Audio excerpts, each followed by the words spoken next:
it onto the toe, goes round the outside, Tom Whiteley. Brilliant!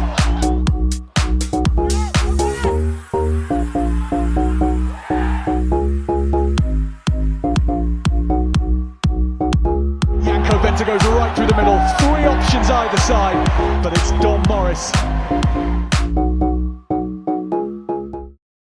Hello everybody and a very good afternoon to you. Thank you very much for joining us. Now it's been 10 long months since Doncaster last took to Castle Park in anger. That was against Coventry on March the 16th. They lost that day and so much has changed at the club since. There's a new DOR, 60% of the players are new as well. There is definitely a feeling that the Knights are entering a new era. Putting that new era to the test today is Ealing Trailfinders, who beat Saracens, of course, on our screens 2 weeks ago and now lead the way in the Trailfinders Challenge Cup. Kick-off in this contest is around about half an hour away because there's plenty of time to build up towards the match in the company of 2 players from either side. So, Mcbride of Ealing Trailfinders and Jack Spittle of Doncaster. Boys, how are you doing? You okay? Yeah, very well, thanks, Jack. All good here, thanks. Yeah, thanks for having us. A pleasure for us, really, to have you. So, Max, you came up on the coach fresh off it about half an hour ago. What's the feeling in the camp coming up today? Yeah, the feeling's pretty good. Obviously, we're coming off the win against Saracens, which is obviously massive for us. But also, we're coming up against a new Doncaster side, which we don't know too much about. So the boys have prepped well this week. A bit of snow towards the start of the week as well, so that obviously created a little bit of a problem. But boys are looking forward to it, and we're expecting a big challenge again today. Well, you're both new at the club, aren't you? Not involved today, of course. But quick injury update, Max. What's the latest with you? Yeah, so I tore my calf just before Christmas. So well into my rehab now with one of the physios, Adam Ashall, who's doing a great job with me. And Cameron as well, who's doing a really good job. So hopefully 3 or 4 weeks away now, which will be good to get back out there. Jack, for yourself, the latest on your injury? Yeah, so I tore my adductor just before Christmas, but similar to what Max said, I'm working pretty hard with the physios to getting back as soon as they can. Yeah, I'm looking forward to getting back. It'll be great to see you on the field again. Thank you. How has it been settling into Doncaster since your move from Nottingham? Yeah, it's been pretty seamless. Straight up the M1, and it helped that I knew a few of the lads before, so I moved in with them. The only thing we're probably missing is a few beers on the infamous Donny Strip as a team, but I suppose it's a small price we have to pay to get this season started. Yeah, well, something for the future as well. Dougie Flockhart, your S&C coach, won't be so pleased to hear that.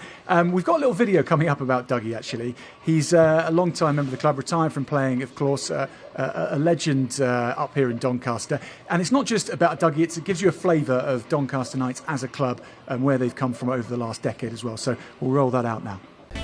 I spoke to a few past players when I decided to hang up the boots, and that had a mixed response, to be honest. They said, some of them said continue on, some of them said you'll know if it's the right time, but I've always been all in with it, and I want to be able to give it everything, and with the new squad this year and how much I have to do strength and conditioning wise, I mean, if there wasn't the talent that we've got, I might consider it differently, but yeah, I really want to focus my attentions because I feel like that's the best thing for the squad. I'm going to really miss playing because it's been my life for so long, but at some point I knew this time was going to come, and yeah, and during the time I felt a bit gutted that I wasn't going to be able to run out on the pitch with my kids, but I think a lot of people are losing a lot of things at this time, and I just feel lucky for the time that I've had already.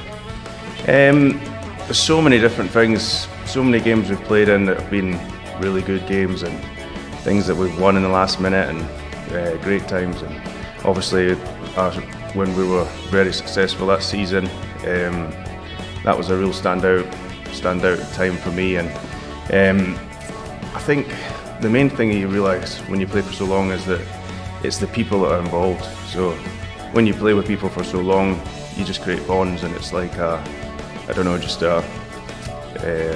put it, you can always just meet up with them, have a beer at any time, and you just sort of know, and the club moves on, but these people you've made bonds for life, so probably that. When I arrived, we signed pretty much a new team, a lot of players from the league, and yeah, it was a pretty young team, pretty similar to what we've got this year actually, and we had big ambitions, and we've been up, we've been down, we've redone that team 3 or 4 times since I've been here, but I think every year it's been added to, and the club's just grown and grown. And I think now we're seeing a time where we've got some real quality players coming in, and it's similar to when I started and to when they rebuilt the squad before. When I came, there was an academy here. There was lots of things pushing on for the future, lots of plans, and I feel like this is restarted again, and the stuff that are done by the former players, the coaching staff, they're all hungry and ready to achieve things again. And I think we've got a real bright future ahead, and everything that's put in place is going to propel us forward. I remember playing here when there was no stand, and it's just built and built and built every year. We've had ups and downs, but I think our progression's clear to see, and I think we've progressed to become the best side in Yorkshire and one of the best sides in the second tier of the leagues. I didn't come here as a goal kicker for a start. Obviously came off a successful season from a previous club, and I came in and I signed a 2-year contract and probably didn't know what was going to happen after that, but I just kept working to improve. My aims have changed over the years, but I just kept working to improve, and I think probably it makes me proud because it shows that I've got some resilience, really, because there's been times where I've been up and down, injured, sitting in hospital beds, and it just shows you some resilience to come back from it. And when you've been at the club this long, you get written off more times, and you have to come back. So I've seen so many players quit, so I think that's what I'm most proud of. The time off of COVID gave me a chance to focus on it and get my head around not playing. And the players that have come in, the response that we've got is one of the best squads that I've worked with from a strength and conditioning point of view. There's lots of young players, and they're all really looking to push on, and all the coaches are on board with it too. So we're really looking to push forward. The strength and conditioning wise, we've also had lots of challenges, but I've actually really enjoyed it from a point of view that I've done the role now. This is my 10th year, and this is a very unusual year. And I've spoken to coaches all over, different players, different Premiership clubs, and we've put together a really good strength and conditioning programme, and along with a good rugby programme to bring the players on. I think that these players remind me, as I said before, they remind me of the squad that we signed years ago, and then the second time we rebuilt the squad when we were National 1 reminds me of the hunger that they had, and hopefully they can go on to be successful as we were.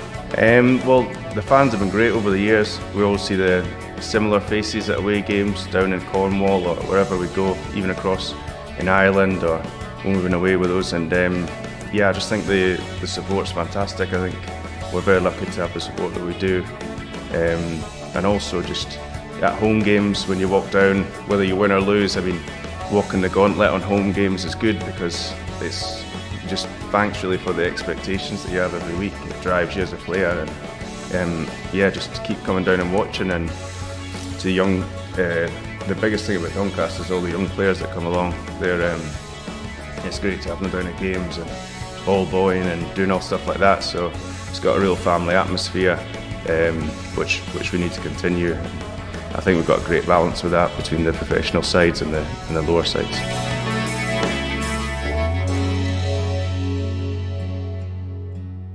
Yes, some of the life and times of Dougie Flockhart. And if you want to see the full video of that, you can on Doncaster Knights' YouTube channel. On the subject of Dougie Flockhart's pre-season for yourself, it started in November, is that right, Jack? How's it been? What have you been put through? Yeah, it's been tough. Dougie's massively into his fitness tests, and it's been pretty productive over the last 4 months. It's allowed us to be really prepared for this first game. I'm not sure some of the bigger lads are appreciating due to all the fitness tests, but yeah, it's been class. He's a legend of the club. I think he's had over 200 games, and I think his 1,600 points is scored, and that just shows the kind of calibre of person he is. Well, Ealing, of course, you had your pre-season start way back in July. It's been a long, long slog for you, Max. How's that been? Yeah, it's been good. Obviously, it was pretty tough, but they did manage in the breaks in between. We got a few weeks off here and there. Obviously, you can't do too much of those with the restrictions at the moment, but it's been good. A lot of boys are working hard, and there's a lot of competition for places as well. So, boys are pushing, and I think hopefully that should show come game time in a bit. Well, let's take another view of Doncaster Knights in the Castle Park again, because earlier in the week, Michael Casey caught up with Steve Bowden just to get a little bit more detail, more flesh on the bones about how life has been here since his move up to DOR. Steve, it's been almost a year since we announced that you were going to be taking the head coach job of Doncaster Knights, and what a year it's been. Now that we're in game week, how do you reflect on your first year in the job of head coach of Doncaster Knights? I'd say it's been challenging, as you can imagine. It was always going to be challenging anyway, with a big turnaround in the squad and basically trying to re-establish the club, back to a sort of foundation of building back the club back to where it wants to be, and moving up to probably the upper end or the mid to upper end of the championship from where we've been the last few years. So it's always going to be a challenge. Obviously, the COVID stuff's brought a bigger challenge, but we've I think we've adapted fairly well. I think first and foremost, I think the staff, board members at the club, and the players have been fantastic. I said, they've made the job or the challenge easier than what it could have been anyway. Yeah, let's dig into the squad makeup now. Of course, there has been a lot of changes. There's pretty much wholesale new coaching staff that you brought in, and about 70% of the squad is different from where we were last year.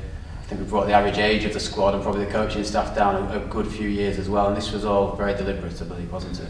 Well, yeah, I think we wanted to look at, we're looking at a model of where we are as a club. We've got nowhere near the biggest budget in the league by a long shot. We're a mid-table budget, a push, and what we've got to do is we're going with an ethos really, and same on the coaching stuff. We're going with people that are ambitious to kick on to the next level. All the coaching staff want to coach at the highest level. All the players that we've got here, a massive amount of them have got the ambition to play at the next level. We've got a few older statesmen in there, which I think are really good, and they're in there for a reason. I think they're really good people to have in the environment. They're sort of we've got to keep. There's a lot of good stuff that goes on at Doncaster Knights, and they're people that can really drive those standards of what being a Doncaster Knights about. So the big thing was bringing the average age down. And also that fits, where we are, financially as a budget. We can't offer people life-changing money, but what we can do is offer them, a lot of, a lot of individual coaching. We can give them a lot of time, and we can put a lot into them to try and get them to the next level. I think you touched on it a little bit there, the culture, the elder statesmen, the likes of your Matt Challengers, your Ben Hunters, etc. But of course, this place is ingrained into yourself as a player. You made almost 200 appearances for Doncaster Knights before returning as a coach. It's been built into your DNA, and I imagine wanting to succeed with the club is a very personal thing for you, as well as a career-driven thing, if you like. Yeah, no, I mean, I said that they both go hand in hand, but the first and foremost is, I think I've got an affiliation to the club. I've got a lot of friends in the area. I've got a lot of, acquaintances at the club still, and I care about the club, it makes my job a little bit easier, if that makes sense. It's not just myself. There's a lot of people here that care about the club, but it was great to come back and see some familiar faces. And like I said, it's for career-wise, it's a great fit for me at the moment. And like I said, I think it's. Everyone in the organisation's got ambition to develop, and like I said, it's just great to be back really. So let's talk about this year then. Of course, you mentioned the challenges of COVID, the moving timescales, and you're planning your first pre-season as a head coach, and one day it was starting in September, the next in October, the next in November, the next game in January, March. I guess it's been a challenge, but one that every time we seem to have spoke to you about, you said that adaptability has been the main theme, and it seems as if you've managed to implement that into what you've done so far. Yeah, I don't think you've... obviously, a lot of people talk about adaptability in sport, business, whatever it is, and I'll be brutally honest, you haven't got a choice. So, it's one of those ones, it is a little bit adapt or die. There's so much stuff that's not a perfect world in sport right now, but let's be brutally honest, we're unbelievably lucky to be in and doing what we're doing. We're unbelievably lucky to playing against, the quality of teams we're playing against in this tournament. So, you've got to just, it's one of those things, when you actually look at the deeper outlook on it, it's not that much of a big deal really. We've got a lot of other issues going on in the world at the moment, and we're happy to be in, we're happy to be cracking on. Sure.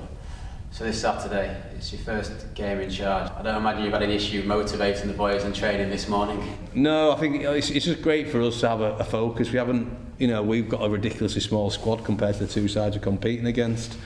That's not an excuse, it's a fact. It's just the fact that we've got to just try and do stuff a different way.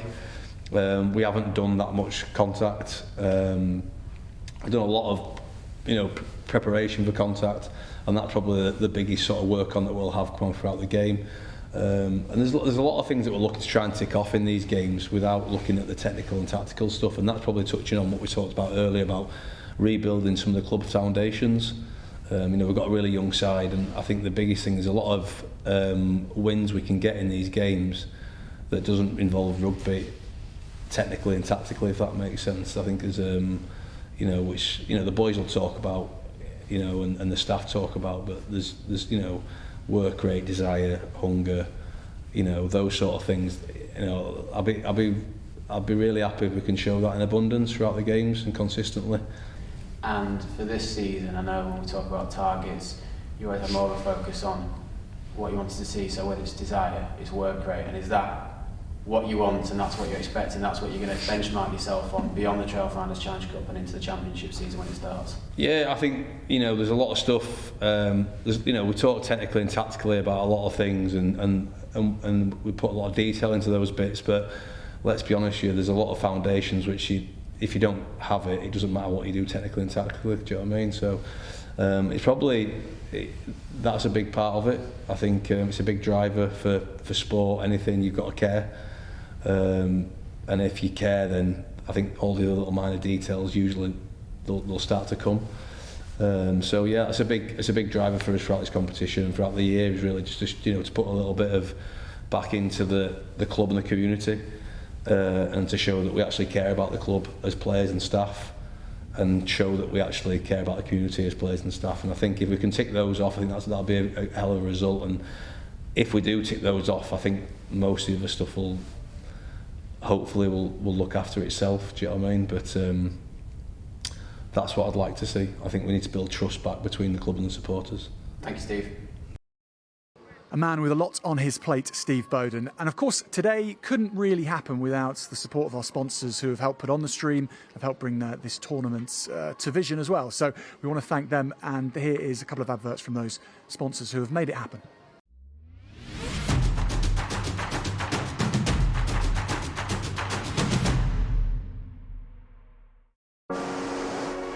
Find your escape.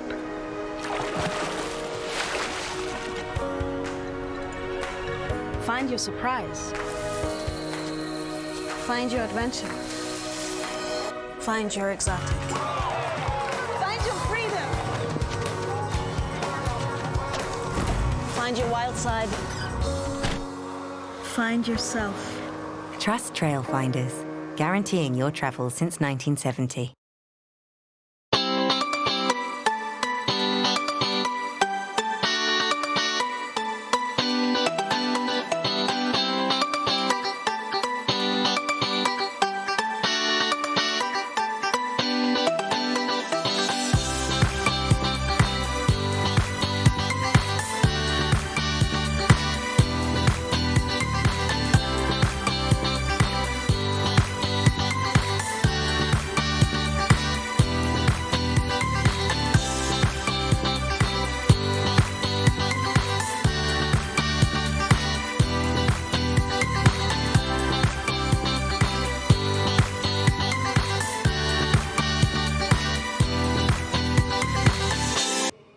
Well, now we get a double helping of Steve Bowden, because not only did we catch up with him early in the week, we watched that earlier, we also managed to grab him for a few words before kickoff, and we spoke to him pitchside as well as then speaking to Ben Ward of Ealing Trailfinders, and here are both their thoughts ahead of this match. Game of the season proper. I'd say it's the first competitive match as such, but I'd say we've got probably more of a pre-season sort of mindset to it. We want to give boys rugby throughout this little competition and be ready for the 6th of March, which is the start of the championship. Rewind 10 months to that match against Coventry, and what's your life been like since then, running a club in the new role that you're in without rugby to be played? It's been difficult, obviously, but we've been lucky that we've been very supportive. The club's been brilliant towards the players and the staff. So on that respect, it's made the job a lot easier. But it's hard when you're having to work remotely and you're in a team sport as such. So there's large parts of it, and obviously the uncertainty of when the league would start, if the league would start. But as a whole, all I can say is on a big positive, we're here now, and I think that's because, as I said, the club's they're fantastic. They've handled the sort of the problems that occurred with the pandemic pretty well. Have you mapped out a blue sky vision for the club, and are the players aware of that vision? Is it something you're able to talk about? No, I think from last year when I took over, I think that the biggest thing we wanted to do was sort of lower the age demographic of the squad. Obviously, there was a few financial implications. We wanted to sort of look at trimming, and that's what we've done. And we've gone with the mindset to be young, hungry, and ambitious. These guys need coaching. They're not nowhere near the finished article. But the idea is in 2 to 3 years' time we can develop this talent and try and push them on to further honours as in Premiership rugby or even better. Well, you've got a lot of talented coaches on board with you as well. Nathan, Joe Ford, of course. What style of play are you looking to execute? I think we want to be a team that can adapt and be able to put different areas of our game on, depending on the style of opposition we've got. But we want to play with the ball. We want the ball in hand. Obviously, we've got to be sensible around that and be a little bit pragmatic at times. But we do want to try and play with the ball. We've got some talent. We've got some guys that are good with the ball in hand. So we want to try and maximise that as much as we can. But it's easier said than done sometimes. Well, Ealing have said they're expecting a little bit more of an expansive game today. Is that a bluff? Do you believe that? I don't know. I mean, obviously, I can sort of see the game plan behind it when they played against Sarries, and it was quite pragmatic as such. But I'll be honest, I'm not really concentrating too much on Ealing or Sarries. I think it's our first game. We haven't played for 11 months. We've got a small squad. We have been limited on some of the teamwork we could do, but we just want to have a go today. We want to just put our best foot forward, and like I said, it's the sort of a first day of pre-season for us, our first game, so we want to just put our best foot forward, have something to review, and there's some key characteristics that I want to see from the squad that we've talked about, which is well within our camp, or we'll keep within our camp. But if we can tick some of those bits off today, then I think we'll be pretty happy. Well, best of luck with that, Steve, and best of luck today. Cheers, thank you. Cheers. Well, Ben, the last time we spoke was in the moments after Ealing had beaten Saracens, and you spoke of actually being a little frustrated letting Saracens having taken a bonus point. In the 2 weeks since, have you given yourself a pat on the back and reflected on what was a great victory? Look, we were extremely pleased with the result. We've reflected on the game and put into practice a few areas that we felt we could have done a little bit better, but overall on the day, extremely happy. So the next task today, obviously up in Doncaster. How do you go about analysing a side that haven't played in 10 months, have a new DOR and a relatively new playing squad as well? Well, I guess it's like this whole the whole pandemic situation. We're expecting actually to have footage of Donny after the Saracens game last week, but we've just had to adapt really, focus a bit more on ourselves. We know that they're going to be a young squad, they're going to be enthusiastic today, and they're going to be excited to play. So we've got to make sure that we quell that enthusiasm a little bit. So looking at your selection today, there's a few changes that have come in since Saracens. How many of them have been enforced and how many of them might be tactical? Luke Daniels, of course, back. Ben West, James Cordy-Rennan and Will Davis as well, new to the front row in terms of the starting 15. Yeah, probably three of those enforced due to injury. We wanted to bring Lukey in at full back. We feel just to give us a little bit more pace in the back three, but also by moving DJ to 13. As I say, it just gives us a few more attacking options, whereas against Saracens, we knew it was going to be a lot of kicking. Yeah, David Johnston, fullback now outside centre, as you say. So, style of play expected to be a bit different today? I think if you can win the contact, you can get over the gain line. The pitch is looking fantastic, so if there's an opportunity to play, we're known as a team that wants to play, and we'll certainly take those opportunities on. Someone who might get a chance to play for the first time in Ealing colours, Elliot Childress, off the bench, a graduate from your academy. How sort of pleased are you to be starting to bring through talent like that? Yeah, look, Elliot's worked incredibly hard last year. His scrummaging's come on massively from a guy that's just come out of school. He's really impressed in pre-season this year, and if I'm honest, we're hoping that he gets some opportunities to go out on loan, but that's not materialised. But he's forced my hand, and he's going to come on the pitch today at some point, and we're really looking forward to him to play.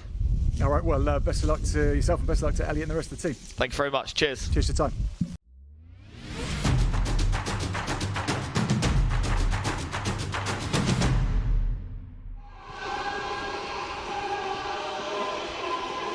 Welcome to Castle Park and to the live build-up now. Just 5 or so minutes to go until kick-off. The final knocks over the posts being done by Doncaster's players as they head back towards the tunnel and make their last amendments. It is Doncaster Knights against Ealing Trailfinders in the third match of the Trailfinders Challenge Cup. Last week we were denied the chance to see Saracens on this pitch partly due to COVID reasons. Saracens are unable to field a 23, but we're delighted to have this contest on, and really it's a top of the table clash because the only side to have won are Ealing Trailfinders so far. Doncaster were awarded 4 points last week because of the fact Saracens cancelled. So if we have a quick look at the table, this is where things stand. A win for Ealing Trailfinders today would put them in a very, very good position, particularly if they win with a bonus point.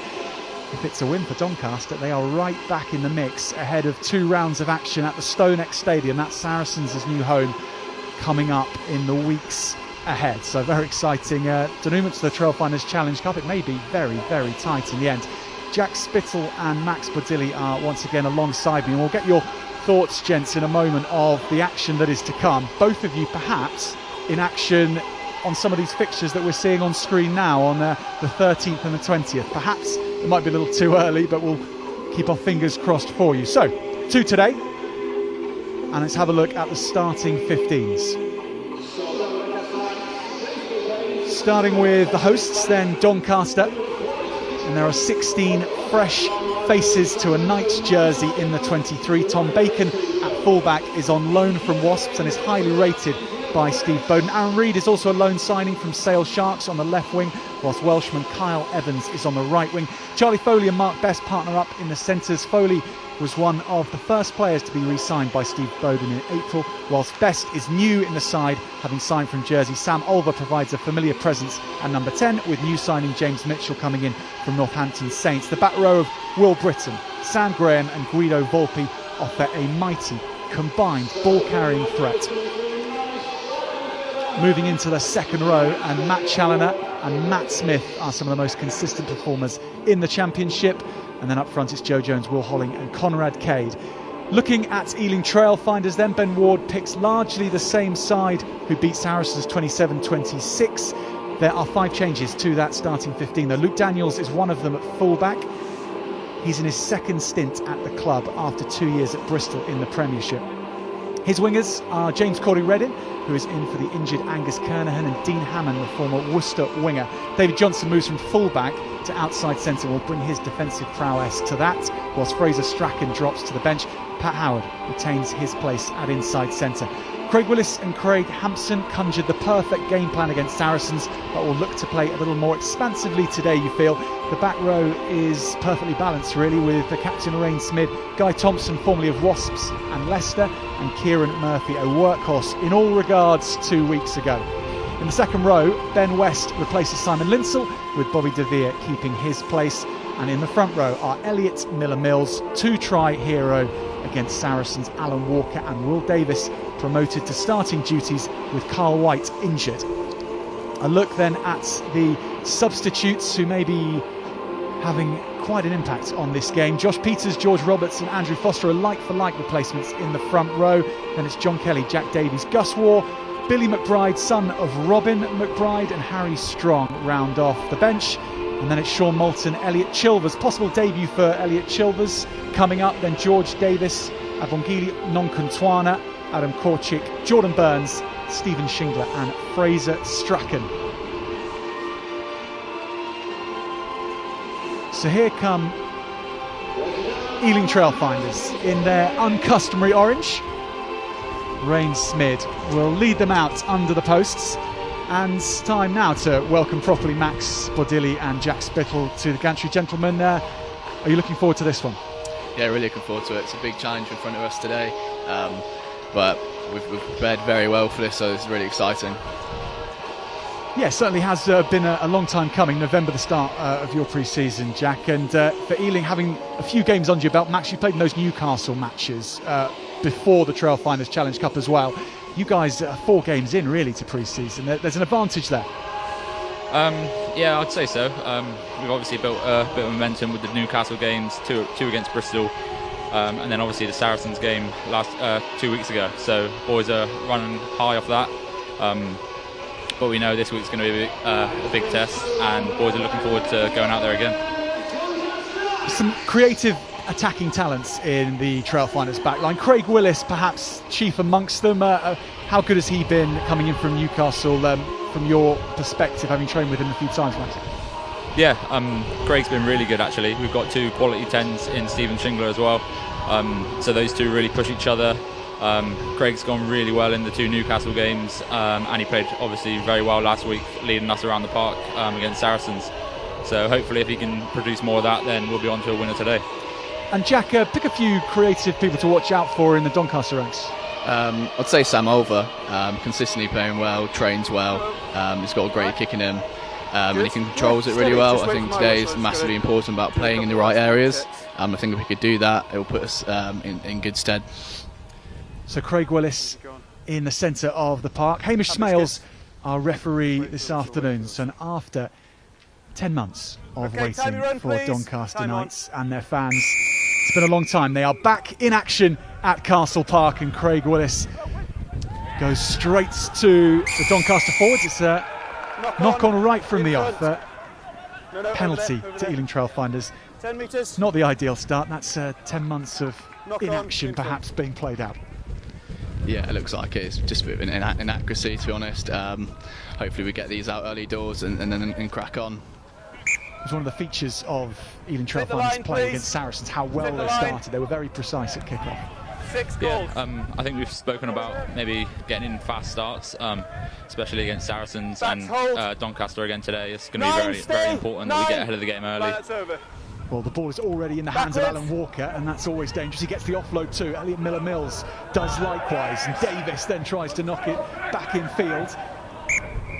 Oh, that was really ambitious play from the front row, and it almost worked out. I'll get your numbers, so just relax, don't crowd the gap, please. Numbers, 6 called.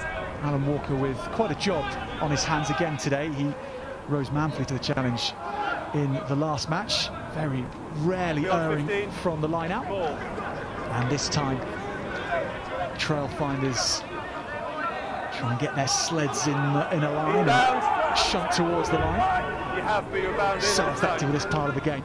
Hampson, though, leaves it up to Howard. Davis pops it on, that's nice on to Ben West. Miller Mills is hit hard. Hands away! Big tackle coming in from Sam Graham, the open side for Doncaster. Bobby DeVere gets the same treatment. That time Mark Best involved, and he really enjoys that part of the game. And Doncaster could be in here. Bacon is racing away. Tom Bacon scooped up off the floor and under the sticks for a brilliant start for Doncaster. And they get their drop ball after just 2 minutes. Tom Bacon with the score. Well, it was all building so nicely for Trailfinders, and Jack, that's how quickly it can change. Yeah, exactly. A little bit of inaccuracy again from Ealing, and Tom Bacon with his speed is capitalised on it. I think it's going to be a game like that today. You can't make too many errors because either side is going to bounce on them. Isn't that your job, coach? Some big hits coming in from Doncaster as well. Ealing having to ride those initially, and then the ball going to the floor. So in terms of the defensive part of the game, that is a big tick for Doncaster? Yeah, massively.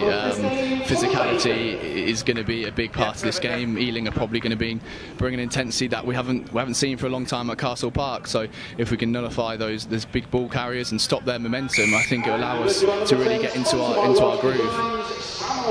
For Sam Olver, no problems from the tee, and 7 points to nothing go Doncaster Knights.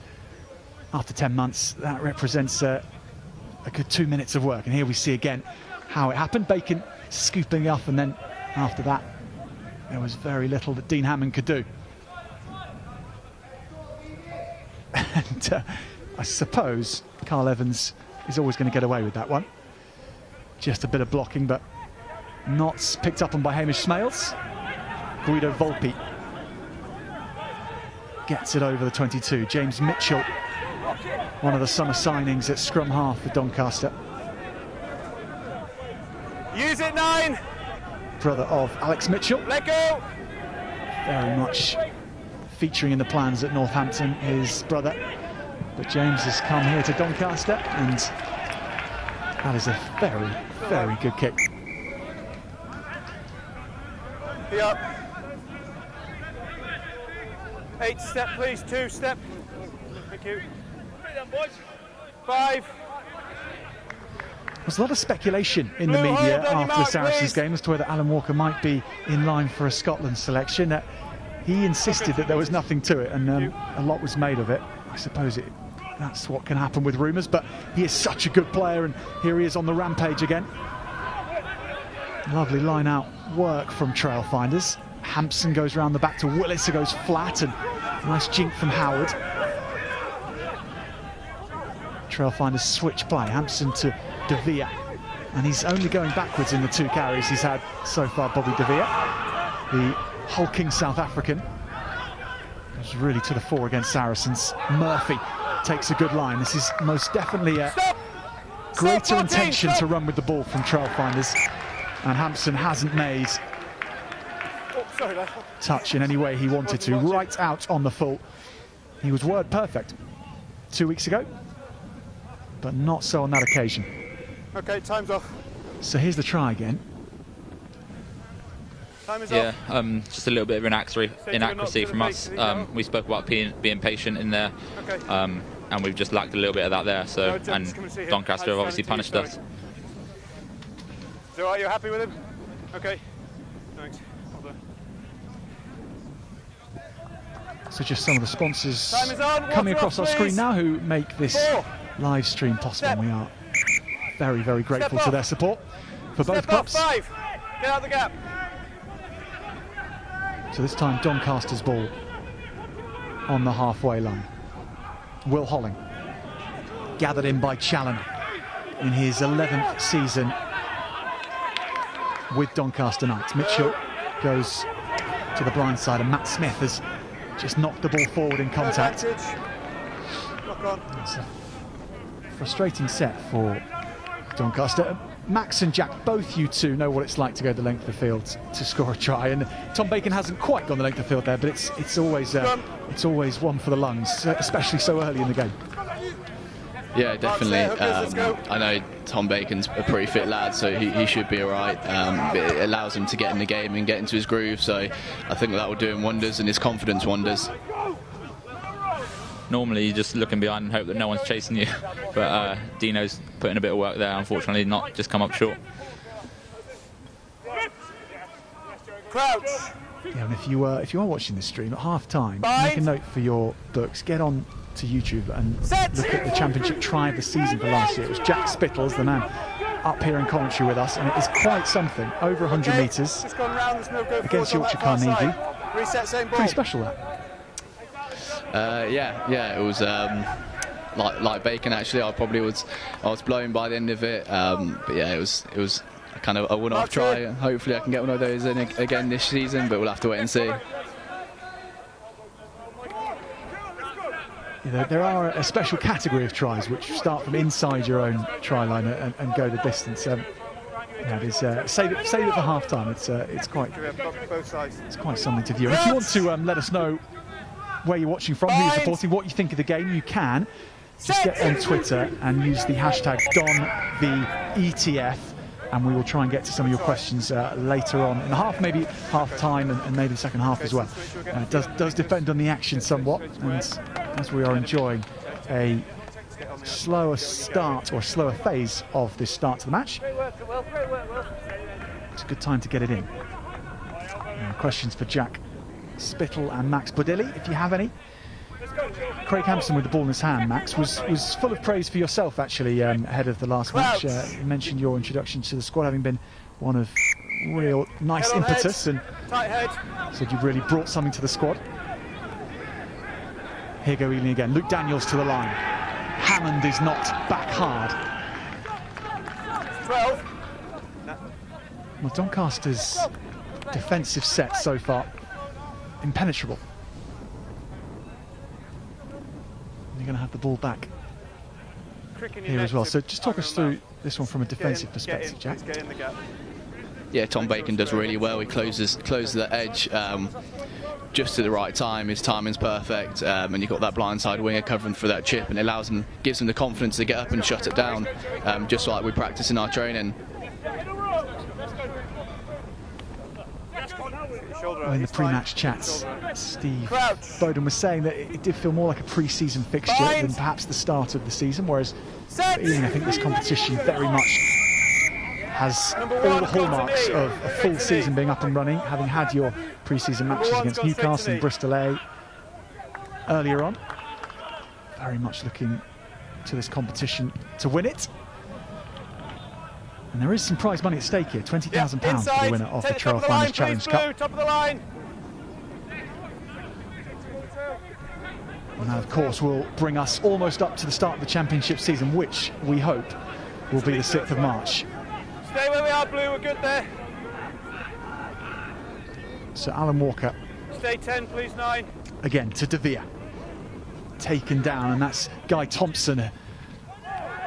Dean Hammond pops into the line. Hampson wants more runners to run at the blue shirts, and to try and make dents in those blue shirts. Big step from Rain Smith, the captain. Willis just shows and go. Marshall Way. Ball's there, hold Blue. Volpe looking to get off the line well. Again into De Vere. Sam Graham it is. Having quite an impact, the signing from Bristol. Rain Smith hits a good line. Willis pulls it back across, and Johnston was the second receiver. Faultless at fullback 2 weeks ago. Willis plays it into Howard. Howard, the South African, one of several South Africans featuring in the Trailfinders team this afternoon. And Oliver can't quite escape his 22, Hamish Smales. He's going to give the penalty to Ealing.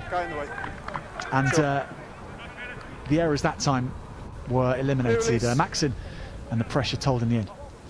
Yeah, I think that's just what we needed the first time, really. A little bit more accuracy from ourselves, and the pressure tells, getting us the penalty.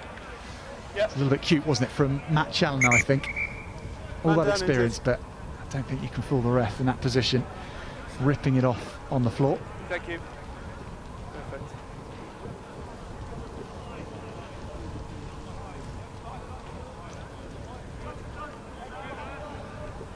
So the player down is Elliot Miller-Mills.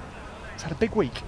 Elliot Miller-Mills announced his signing at the end of the season for Wasps, moving up to the Premiership. Super game against Saracens. It was actually nothing to do with that performance. The deal had already been done. It was just announced last week. So exciting future ahead for Miller-Mills in his late 20s, but never too late to step up. Option, captain. Scrum called. So Doncaster 5 from their line. There's your mark, please, gents. Use the line left of.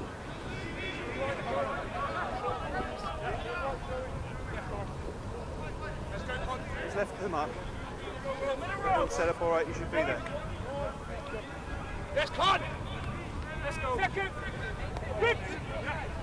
Crouch.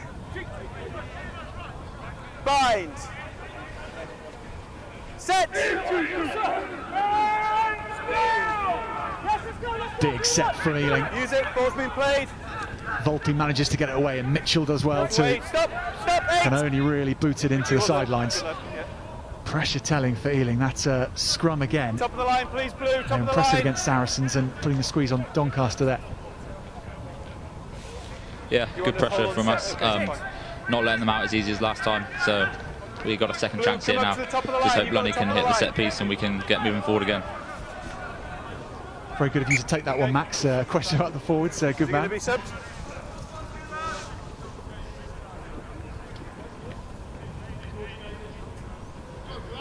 So Mills does look in a bit of difficulty here. He's going to be subbed. Okay, three's being subbed. Someone who joined from Edinburgh in 2018 has been had such an impact to the club, but that looks to be the end, at least temporarily, for his afternoon. On for three. Okay, fine. So the replacement tight head is George Davis. Sorry? How long's gone? We've had 12 minutes and 40 seconds for you. Not knackered yet, are you? Hamish Smales asking a question which, well, it'd be good to know the answer to that after 10 months out of action. It has been tricky, hasn't it, Jack, for Doncaster to play contact in training as well with the COVID protocols and etc. It's not been contact rugby is something you've been very short of. Yeah, massively. It's uncharted territory for all the lads and the coaches, but it's something you have to get used to. Unfortunately, it's a small price you have to pay if training's going to go ahead. But like I said, you get used to it pretty quickly. Well, Bobby De Vere in the 4 jersey for Ealing talked, and with his hands on the ball now, talked about how unfit he felt in coming over to Ealing in his first match against Saracens. He's had a few more weeks now to get the engine up and running, but he was being overtaken by prop forwards in the fitness sessions, and he's not changing. He said it was an eye-opening experience, that. And there he is in the thick of it, throwing elbows all over the place. Hampson to Howard. Schmid passes it on to Thompson. He was nice and tight to the line. And just looped over here. Great chance here for Daniels, and Daniels puts the fend in. The tackle was excellent from Doncaster. It's gone backwards first. Daniels opening up Doncaster on the wide outside, but the scramble was effective. There's Will Davis. Back to the short side, and then this could be the chance for Ealing to level up. In at the corner. The hands go up. The nod from the assistant referee. Tries awarded, not in touch. And it is awarded, so James Cordy-Reddin. A try on his return. Former England Sevens man, and it was a fine finish. Yeah, really good finish from Cordy. Forwards come around the corner, get us a little bit more momentum. We can watch it here now. I think it's a good spot from Hampo, go down the short side. And then that's a great finish from Cordy, that. Yeah, that is muscular, isn't it? Yeah, that was very close. I'd like to see that again, actually. I think it came down to a little bit of poor work, right? We need to pull the lads out quicker. We're slow to build our defence on that near side. Great. I thought that's what you said to me on the sideline. Yeah, no TMO here, of course, this afternoon. So a snap decision from Hamish Smales. Now Willis from the sidelines. And it's leaves, no doubt about it. Lovely strike by Craig Willis. Trailfinders get all 7.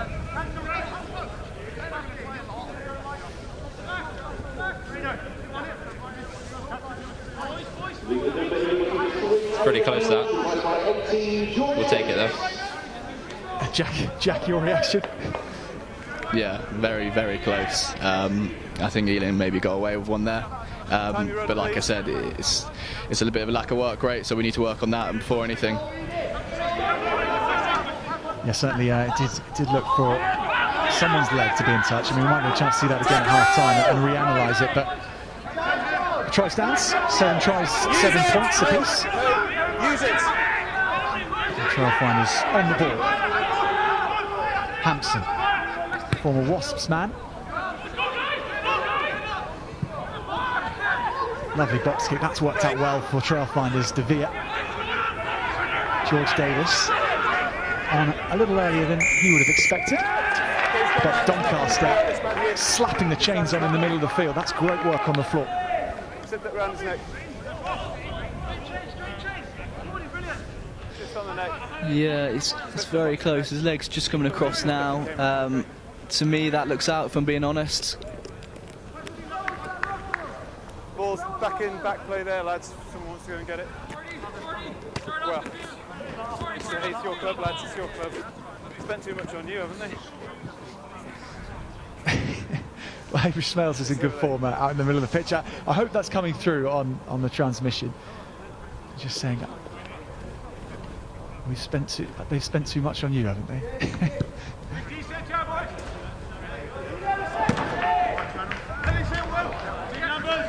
Okay, top of the line, gents. Top of the line. Sam Older.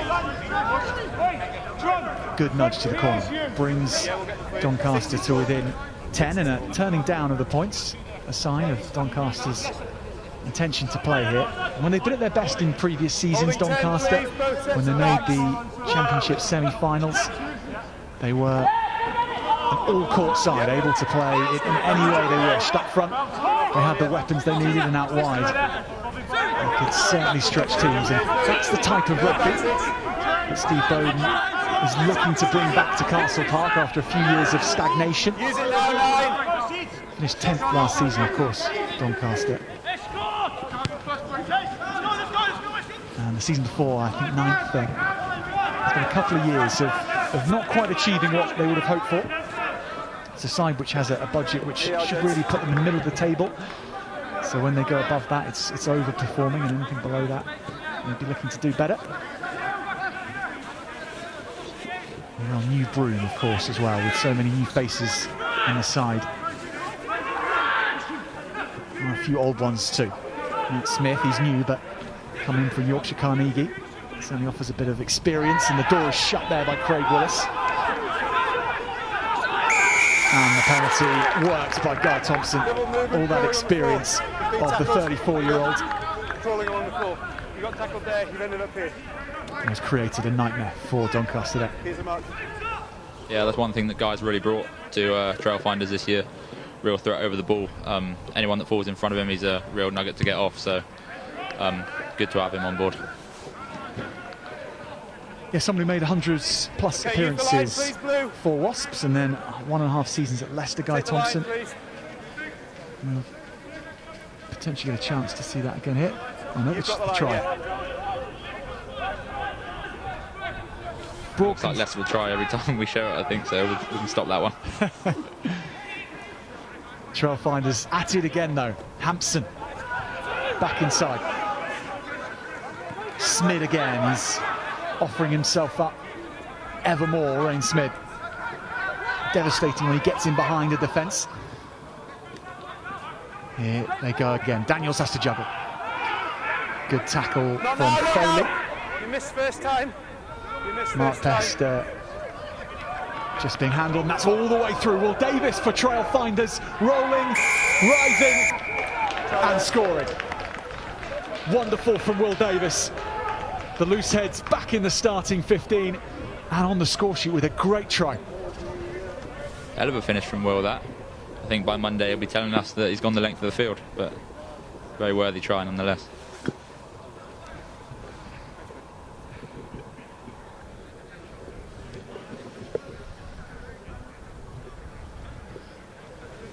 Just looks like two lads go just a bit too high on a very strong ball carrier in Will Davis. So we need to probably do a bit better there. It's a bit of an easy in for Ealing.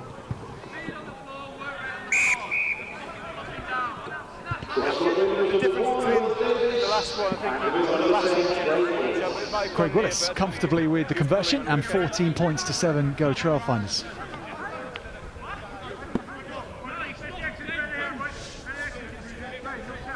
4 players seen off in the process by Will Davis. And that first one, maybe a clash of 2 bodies from Doncaster as they tried to wrap around him. Certainly a player who is having a very good Trailfinders Challenge Cup competition, Will Davis.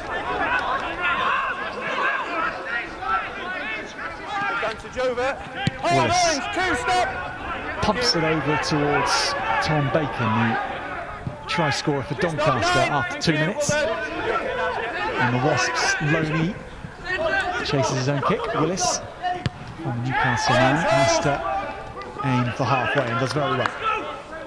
Yeah, that's a good kick that. Ampo and Craig cleaning up really well, getting us a decent exit, and now set piece defence. I'll get your numbers, Captain, I'll get your numbers. They still need to decide theirs. We'll get them, we'll get them. And Craig Willis, someone who was behind Toby Flood and Joel Hodgson when he was at Newcastle, never quite getting enough chances to show his worth, but he's really thrived at Ealing. And that's just gone off the top. Sam Graham to the floor, over now. Best has to tidy matters. Okay, no advantage. Advantage coming from the knock-on. This will be an interesting position. And what might you expect from this scrum to be tried, Jack? I'd like to see us give it a go, to be honest. I think we should try to get the ball out wide. It hasn't really touched them within them 15s yet. So I think we'll probably have something nice set up here. It's going to be slow this time. Can't give away too much. So just hold. Careful, yeah. Make sure we're maintaining our balance.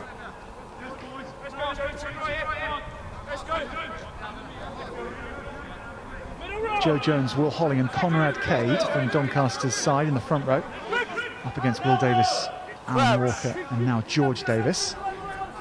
Doncaster's front row were being beasted by Steve Foley about 20 minutes before kick-off to get their scrummaging right, and they haven't got that right. Yeah, we knew what was coming today. We know they've got a very strong set piece. If we give penalties away, we know Craig Willis will kick to the corner with a strong driving maul. They normally did pretty well, will do pretty well, like they did against Saracens. I think that was probably the difference between those 2 teams. We haven't weighed each pack specifically, but to look at the size of them probably is a significant weight advantage to Ealing. Thank you. And they made it pay. And Walker can't quite find De Vere. Number 5, you played him in the air. Sorry, you played him in the air. But Matt Smith pulled up for playing Ealing in the air. From a line out to 50. Whereas 2 weeks ago, Willis may well have gone for a penalty against Saracens. This time he nudges it past the De Mulder and Lloyd stand. Scrum half, hold your 10. Hold 10.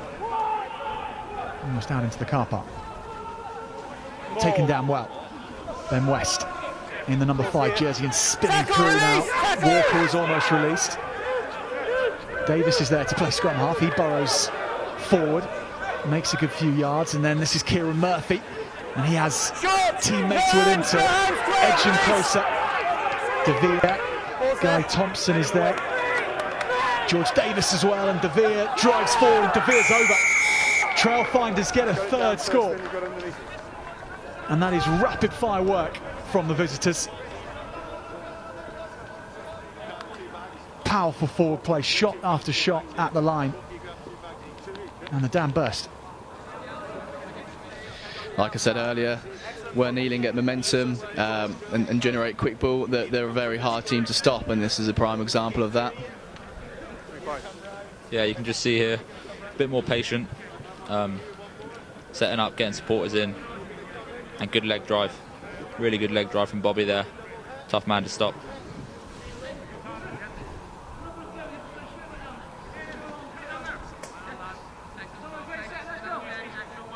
Yeah, Bob De Vere, in his 2nd game, only in 10 months, the Saracens match was his return to action. And he's spoken of how impressed he's been at the setup at Ealing, how From your side of things, in his experience of rugby in South Africa there was nothing much like the nutrition and programmes that he's seen here. You're there though, and you're on it. There's a lot of organisation going on there, a lot of talking, Hampson involved.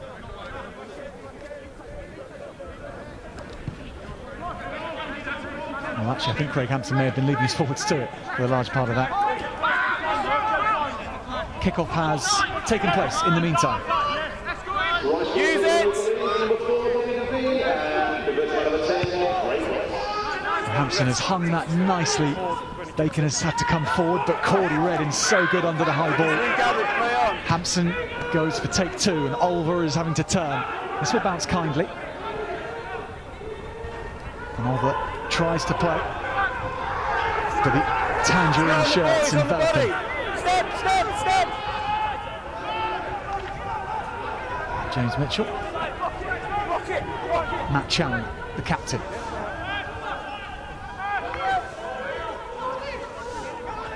Use it! Outside. Mitchell has aimed for touch. Cordy Reddin has fielded it well.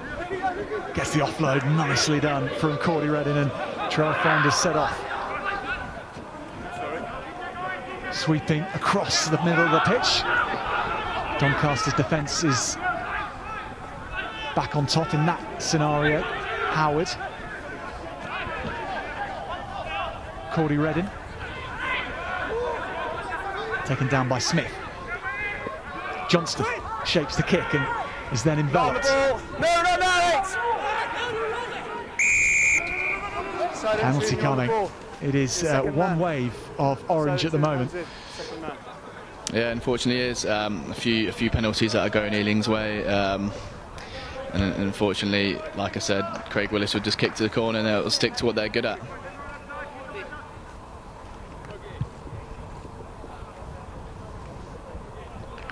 There's an efficiency now about the way Ealing Trailfinders are putting this match together. Okay, line please. Knocking on the door of half an hour played, Max. Imagine those in the coaching boxes will be rather pleased with how things have gone. 6. Yeah, I'd say so. 6. Obviously, disappointed with the first try that we conceded, probably through our own errors. But we've come back well. Boys have stood up and we're getting some good momentum. And hopefully the forwards can show that again here. De Vere is the target man. Hampson wants Hammond and co to go in there. Weight added in the super freighter setup. Blue shirts splintering away. Trailfinders looking for a fourth, looking for the bonus point. And hands up. Hamish Smells will have a good look. Time off. And a little conflab. Hold on, time's off. Gents, time's off. Up again. Nonetheless. Hold on. A tough one for Doncaster. Guy Thompson perhaps has got it. Let's have a look. Okay, so it's a double movement rather than replacing it. Okay, so it's double movement. Okay, so it's no try, it's a double movement. Okay, propel himself forwards.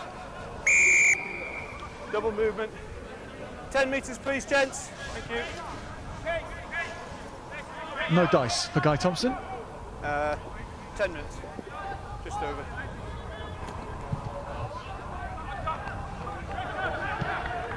Sam Olver makes safe. Yep, one of you.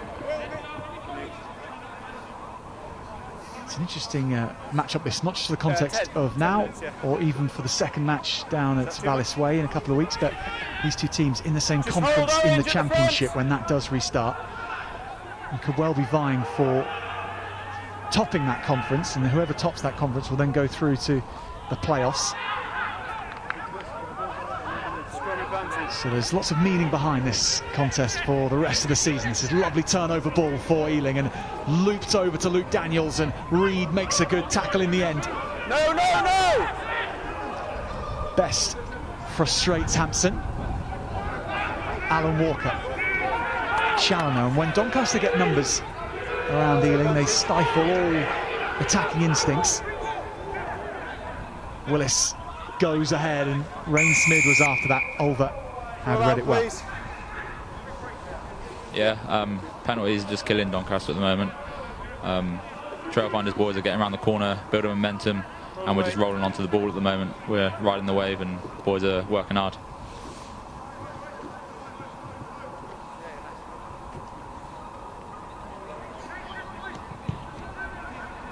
Max, when you're in a groove like this, which you would have been in many times in Exeter colours as well, in the 6 years that you were there, Line, please. what are you trying to do if you're on top like this? And you know you may not be on top for the rest of the game. You've got to get the points, but you can't rush it as well. What's the mindset of a player? Just put that ball off the back, please. We've got to be clinical. I think the main thing is just keep coming away with points, and then when we get down the other end, we've got to exit well. You've got to play in the right areas of the game, of the pitch now. That part of the execution done very well. Trailfinders heading off with Kieran Murphy. Backs lining up again, and it is the same outcome. The Trailfinders juggernaut does it again. Guy Thompson, having just been denied one off his fellow back row colleagues, line out work Kieran Murphy. It is an excellent set from the Trailfinders. Yeah, unfortunately, our discipline's killing us. They've gone to the back of the line out there, and they're set early and they're moving forward. And once they're going forward and they've got that momentum, they're hard to stop. I think it's just discipline on our side. We need to improve, definitely, if we want to get into our game plan. Willis has nailed his conversion. Impressive from the tee so far, Craig Willis. Trailfinders have the bonus point. Nice option for Kieran Murphy at the back of the line out as well, Max. Yeah, really good throw from Lunny. He does that all the time. It's always good when you've got a hooker like that. And then it's tough to stop once the boys get going.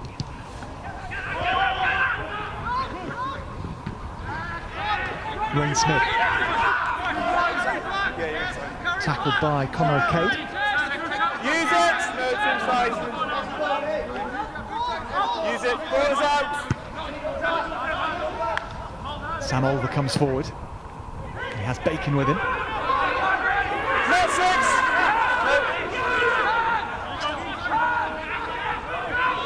Now Volpe, number 8 on loan from the Ospreys. Use it.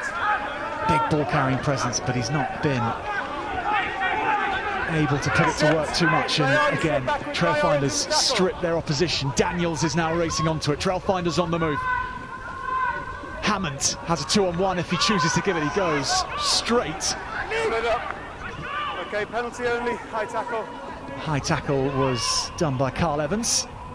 And that's nice hands from West, who then gets it back to Willis, and he looks for space out wide. It's too far for Cordy Redding. No advantage. High tackle. Alan Walker, I think, saying to Craig Willis, come on, keep it in hand. I'm out here. It's me, remember. Yeah, Lunny does think he's another centre, although I'm not sure many of the boys agree with that. I guess he can point to an impressive try-scoring record, but perhaps not overall metres gained in scoring those tries. We've just seen a shot there of the high tackle, which has led to this penalty.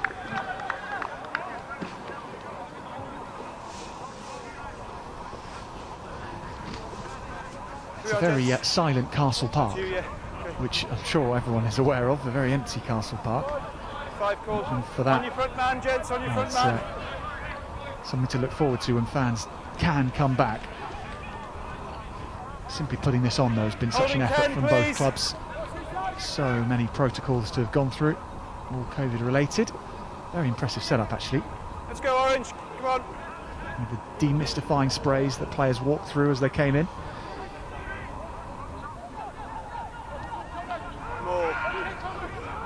All to make this part of the match happen. Trailfinders, though, totally dominant in it. And Doncaster trying to splinter them earlier on. Hampson looking for the ball. Walker takes it on. Thompson is there, the try scorer. De Vere, another one who's already got over the whitewash. So too Davis. Kieran Murphy helping him out. De Vere again. Such a muscular presence.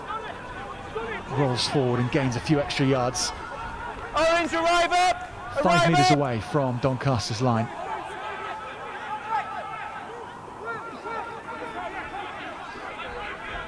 Comrade Cade again putting his head down and trying to create a roadblock. Walker goes himself. Nice dummy from the hooker. Can't get the offload away. Tackle! Murphy takes it on. Trailfinders edging ever closer. But penalty, Doncaster. And that, after 20 or so minutes of almost one-way rugby, is a mini victory, but an important one, Jack. Yeah, massively. I'm not sure who got that turnover. I think it might have been Sam Graham, and he's been absolutely outstanding so far. It's been everywhere, so fair play to him. It's allowed us an easy exit out. Yeah, Sam Graham, absolutely right. He's been putting his body about.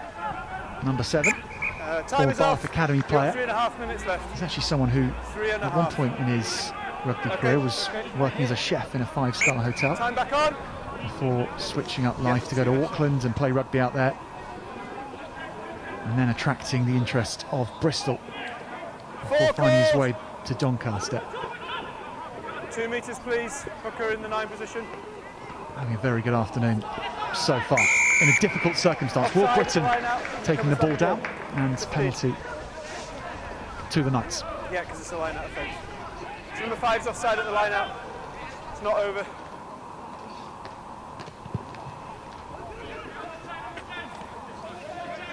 Nice strike. Yeah, he's offside, he's come. Line out's not over, he's come through. Sam Olver with a decent nudge against the team who he used to play for, of course, in Ealing Trailfinders. Perhaps a chance for him to get his back line moving here. Good from Smith. Mitchell into Best. Mitchell now Challoner. The old warrior of Doncaster's second row. Important carry in this set. Olver. Trailfinders and Johnston so sharp on. Coming up from the line. Mitchell now Volpe. Front row met him well.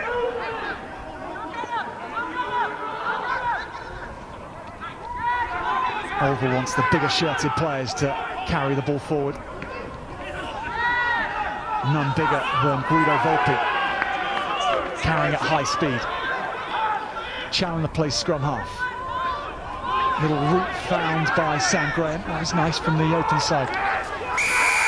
But penalty coming for the Trailfinders. We talked about earlier, Max, the uptake perhaps in the jackling side of Ealing's game, thanks to Guy Thompson's arrival, or in part thanks to that, and that was in evidence again. Might not have been Guy Thompson on the floor exactly. Yeah, the boys are standing up and working hard, trying to put in physical shots, and that allows people like Guy and Rain to get over the ball. So it's worked for us there. Line. Okay, take the line, please. It's a little bit slow to react at the minute. We're losing those individual battles, and it's punishing us. Depends on how we get on. Let's go, Orange! After going behind to Tom Bacon's breakaway try, Ealing have come back well. 26 points to 7.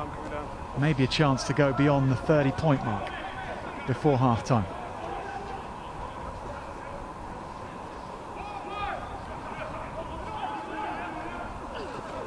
Walker again to Murphy. It's that set which yielded the last score. Doncaster bring it to the floor straight away. Walker again. Second time he's thrown that dummy. Second time it's created a bit of space for him.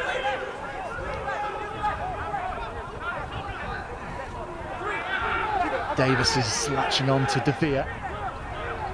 Same names popping up for Ealing. It's been an industrious first half for the pack. Cordy Redden is hit very hard by Bacon. Excellent defence. Coming round the corner. Taken away though by Doncaster, and now the foot race is on. Plenty of Trailfinders numbers back here. Daniels steps well, the fullback, and hasn't he escaped down the blind side nicely. Tackled by Foley. Thompson. Hampson waits for Hammond, and Hammond gets melted. Davis. George Davis that time. Willis just delays things for Howard. He's read well enough. Hampson on to Cordy Ledden, who puts it on the toe, looking for the chase. Bacon does nicely and dances past the first. Yes. And James Mitchell checks with Hamish Smales, but it's been knocked on. It's been charged down. Hampson is going to come away with it. And the 5th try, courtesy of Craig Hampson.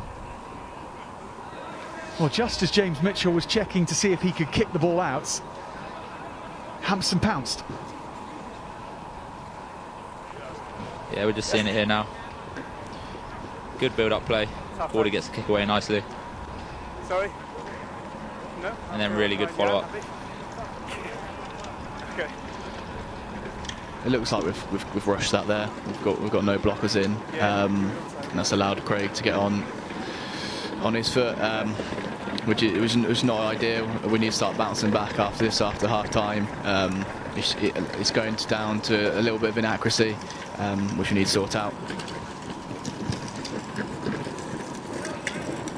Willis resoundingly puts it through the post to round off a superb half of rugby from Ealing Trailfinders. 33 points to 7. They end it after being 7 points down at Doncaster Knights.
We'll split now into backs and forwards and see where we're going wrong, and hopefully we can correct those mistakes next half. Well, we'll just take a look through that first half and the tries, and let's start with Doncaster's and Jack. Just talk us through who's involved and the good start that Doncaster had. Yeah, it's just inaccuracy on that pass, and Bacon bounced on it. He was the first to react, and he deserves the try. And it's great pace to get down the field. Helped by Kyle Evans. It's just kind of getting in his running line, nothing obvious, which is perfect. You see it again. He pounces on it quicker than Ealing players. So that was probably the difference between that try.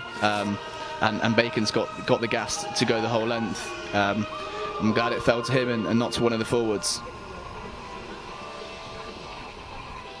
So this is the contested one, perhaps, from James Cordy Redden. Yeah, really good spot from Hampo. Good hands from Dave Johnson. And then Cordy does his best to finish it. Could be debatable, but it's on the scoreboard, so we'll take it. This is the second try, and Will Davis just bludgeoning his way through. Yeah, it's great power from Will Davis, isn't it? He bounced off Matt Challoner, who is a big bloke. So fair play to Will Davis, but we've got to do a little bit better there. We need to chop them.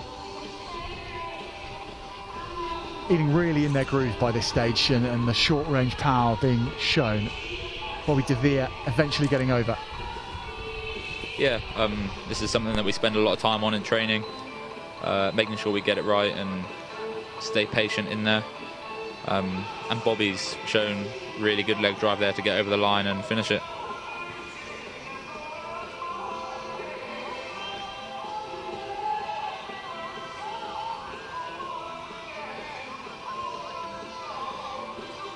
I think the difference here is probably the body height. He's got under us, and Bobby's a massive bloke, and if you don't get under him and win that shoulder battle, you're going to lose. So it's come down to physicality, like I mentioned earlier. Yeah, this one, not that I know too much about it, but I'm told if you can maul it at the back, that's the best place to be. And we've shown it here. Lunny hits his dart, Murph takes it well, and then boys all get in and drive it over. I think when you compete for the line out so close to your line and you miss, it's not going to be easy to stop the driving maul from there. This is not going to be fun reviewing it, is it, for poor James Mitchell, I think? Yeah, not particularly. It is a bit rushed from James. He'll know that himself. It's a class act. Unfortunately, there we haven't got our blockers in, allowing Craig to go on Mitchell's boot, which is the difference. I think it's also really good from Craig Hampson as well. Obviously, he's asked for if it's half time, and Craig's played to the final whistle, so he's done really well there and pounced on it. So the story of the half in try format, and it does tell a pretty accurate story of how things work. Trailfinders on top, 33 points to 7. Bonus point already in the bag at Castle Park, and we'll just have a short break for some of our sponsors.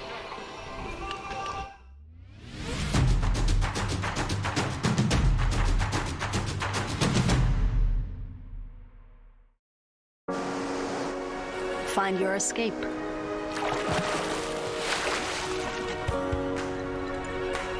Find your surprise. Find your adventure. Find your exotic. Find your freedom. Find your wild side. Find yourself. Trust Trailfinders, guaranteeing your travel since 1970.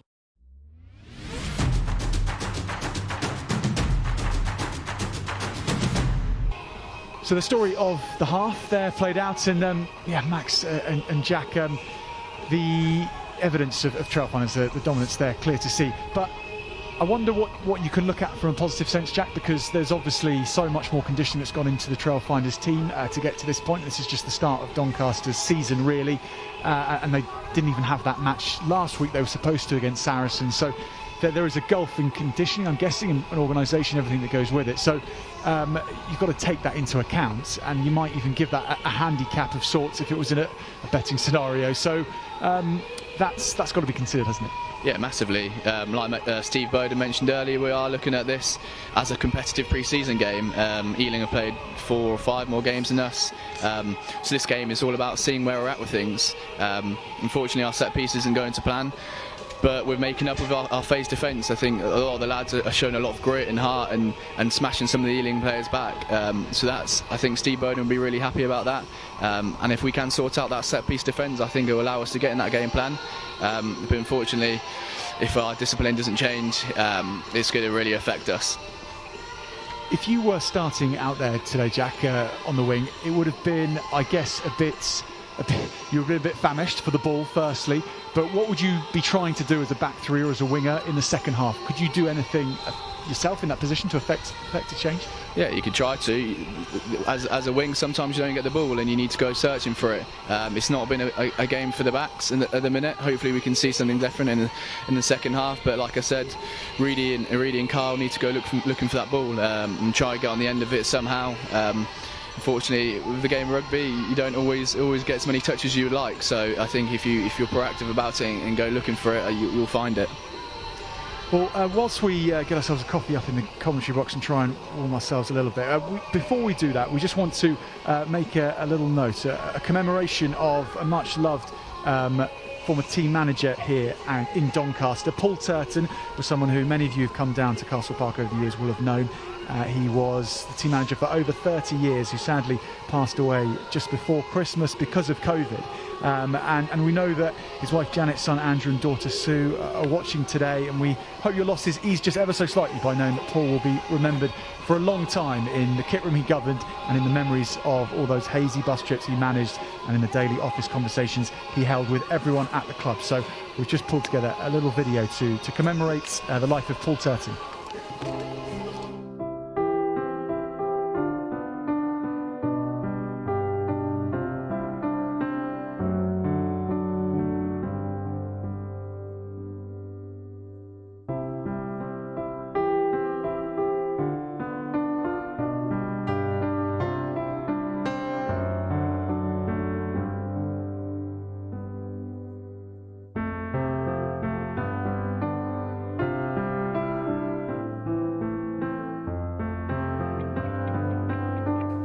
time, Paul Turton, team manager that was, and I've got a favourite saying which has stuck with me for many a year: legends never die, they become immortal.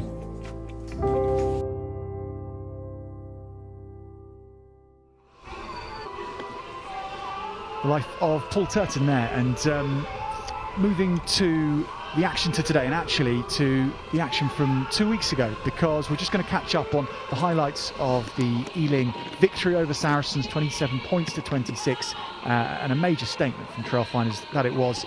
And so we've had the highlights of 2 weeks ago just to play out to you now as well.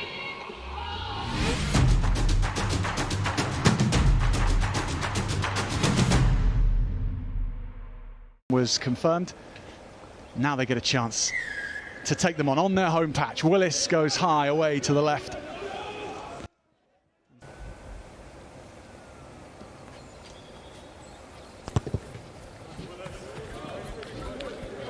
Piercingly silent, but it goes through nonetheless, and Trailfinders up and running, 3 points to nothing.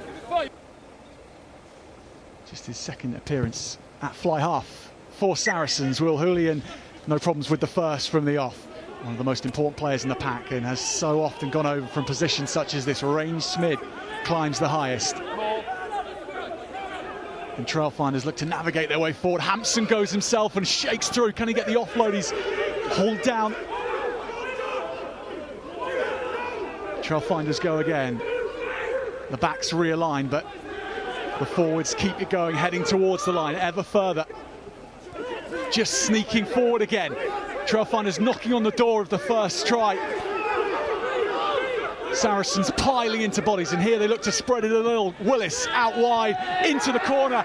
Go Ealing Trailfinders, they get the first try. It's Angus Kernahan.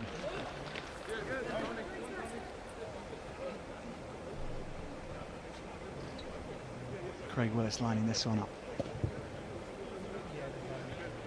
Decent attempt as well, and it goes over, so full 7 points for Trailfinders.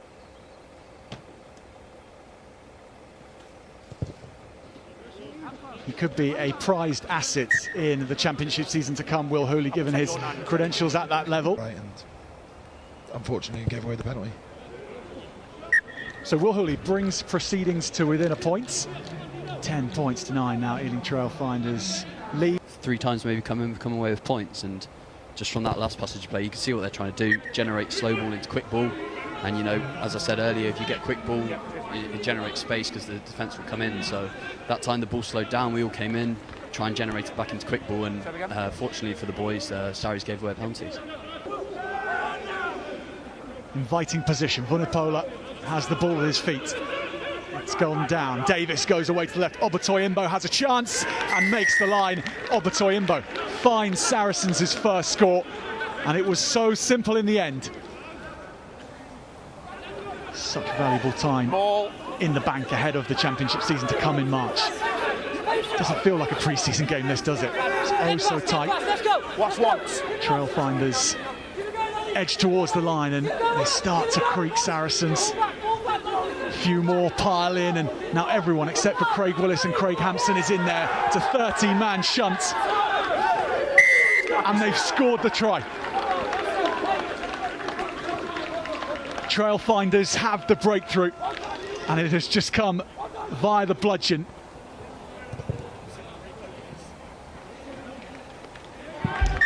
And Craig Willis has smashed it right through the uprights. So Pifoletti, the American international, finds his man, and now Saracens gather round and get the pistons pumping. Trailfinders having a job to stop this one, and they can't. Saracens strike back. Linsell again, it's the same set. Trailfinders looking for the 7-point outcome, and the backs pile in. Only Willis and his wingers are out there, and they make inroads again and get more momentum, and over the line. Jubilation for Trailfinders. Alan Walker may have done it again.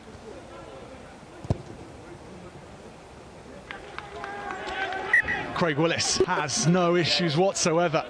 Ealing yellow carded, 14 on 14.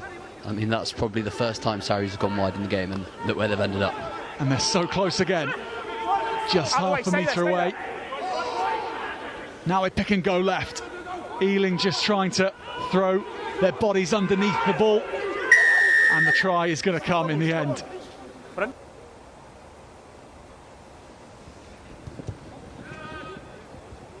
Sahuli does reduce it to 1 point the difference, but it is that point that counts.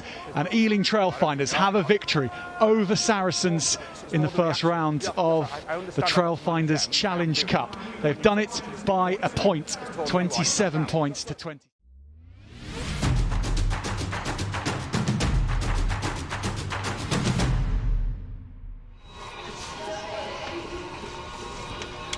Well, welcome back to Castle Park.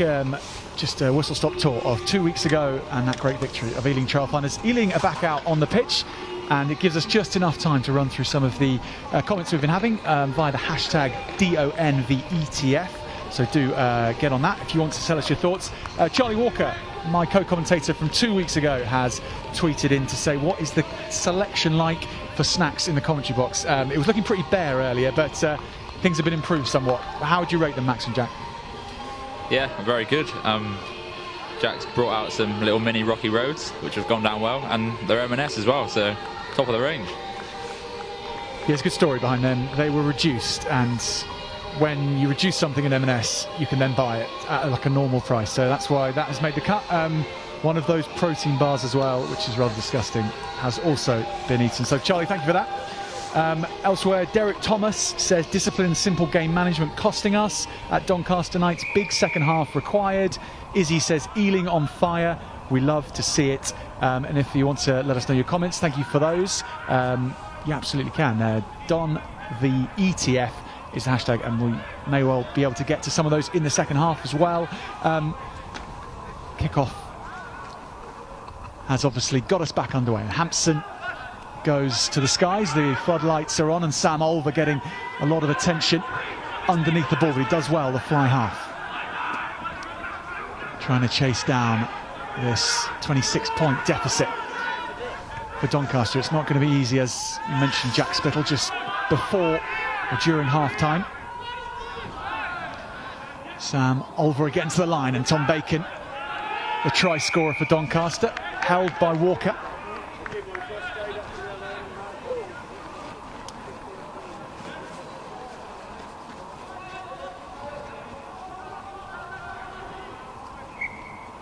A question also that came in as well was, do you think that with fans away, having not been able to come to matches, it'll see more fans returning to matches than was seen before, perhaps? And Jack, what would you think about that? Yeah, massively. Rugby's a massive part in Doncaster. So I'd like to think when it comes back on, when the fans are allowed in, there's going to be a few of them. It's been a shame the fans can't get here today, but it's just one of those things. Yeah, Doncaster, when it's a packed house here, it is electric. And a game a couple of years ago, the Championship 15, competing here, almost 5,000 people, I think, were able somehow to get in here. Seems improbable, doesn't it? But such a great atmosphere when it's a full house at Castle Park. And Holling just can't find his man, and Walker tidies up and bundles away. Poor Sam Olver. Hardly made an impression on Alan Walker. He's readjusted. Davis scrambles for a few extra yards. Willis spreads play and misses out Rain Smith, and Dean Hammond tucks it under his left arm. Stepping off the left, and Carl Evans was up to the task. Willis and Davis, who again shedding tacklers. Guido Volpe that time. Great stats in that regard being produced by Will Davis this afternoon. Willis with a straightener, and that's just missed out. All backwards. Pat Howard.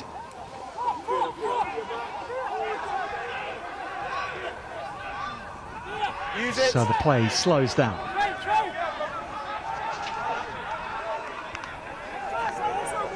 Doncaster managing to just have some respite after this fast start to the second half. Use it!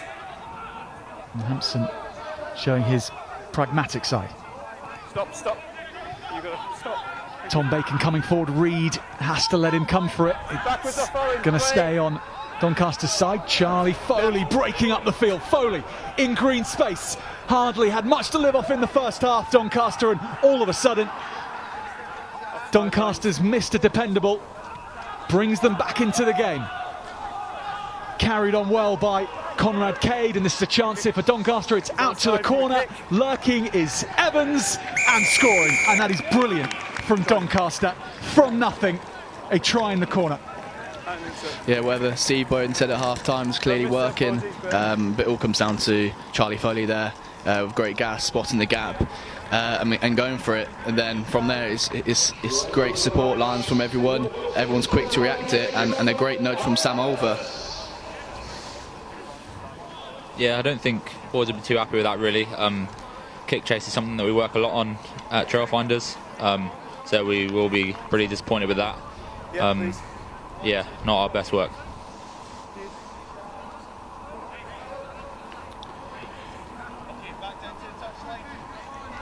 Too easy.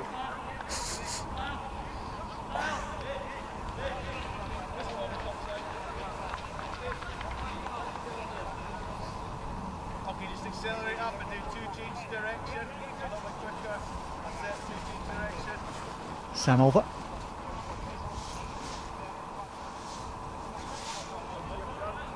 A little harder than his first conversion.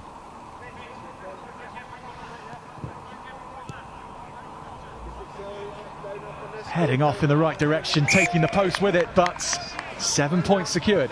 33-14. Doncaster doing exactly what they needed to do.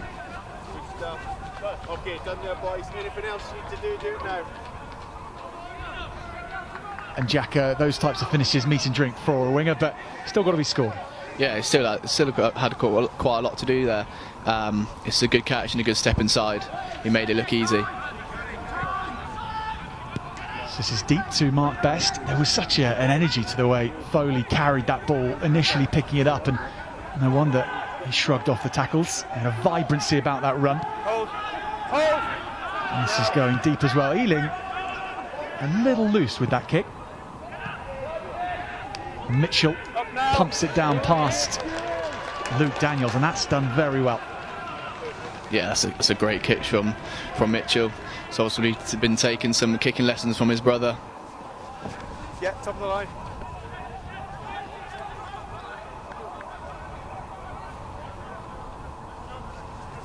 A wonderful angle from Luke Daniels, just had to watch it. No, 6, number 6, step out, please.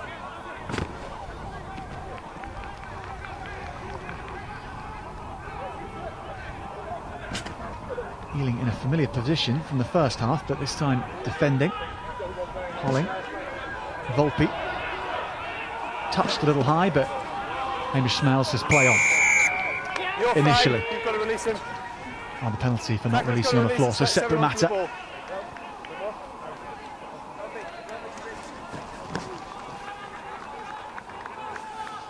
Yeah, Doncaster just picking up a bit of momentum here. Trailfinders like to get their tackle height a little bit lower, a bit more momentum in there, a bit of leg drive. 10 substitution, please. At the moment, we're coming off second best. Started the second half the way we started the first, I think. Time off. Just having a sub yet. Holling and Cade conferring. Time on. Stay where we are. Stay where you are. Holling, the hooker, one of Doncaster Academy products to have been produced, and then signing a senior contract. So to Will Britton. And Britton taking the ball in. And this is tidy from Doncaster, managing to make a few inroads on Trailfinders and then a few more. And Trailfinders splintering. Doncaster staying low and tight, and maybe Doncaster can be in again here. They're well over the line. It's so comfortable. Evans was helping. Holling is the man coming up with it. 2 tries in 3 minutes for Doncaster Knights. Yeah, perfect start. It's a taste of very medicine there. It's a great line out from Doncaster. They're set early, and they've got the boys going. Will Holling's done really well to control the ball at the back there, and deserves the try.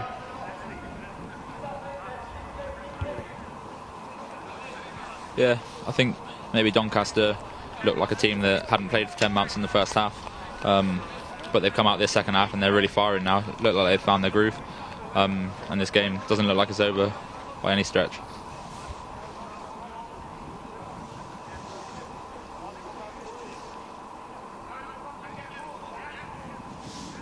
Sam Olver to make it 14 points in 8 minutes.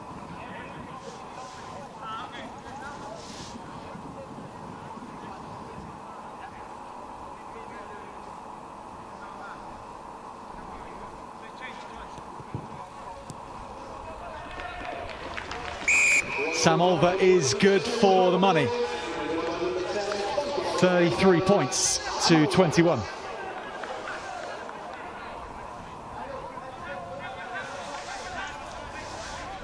So the big change for Ealing amongst all this, Stephen Schindler is on for Craig Willis at fly half.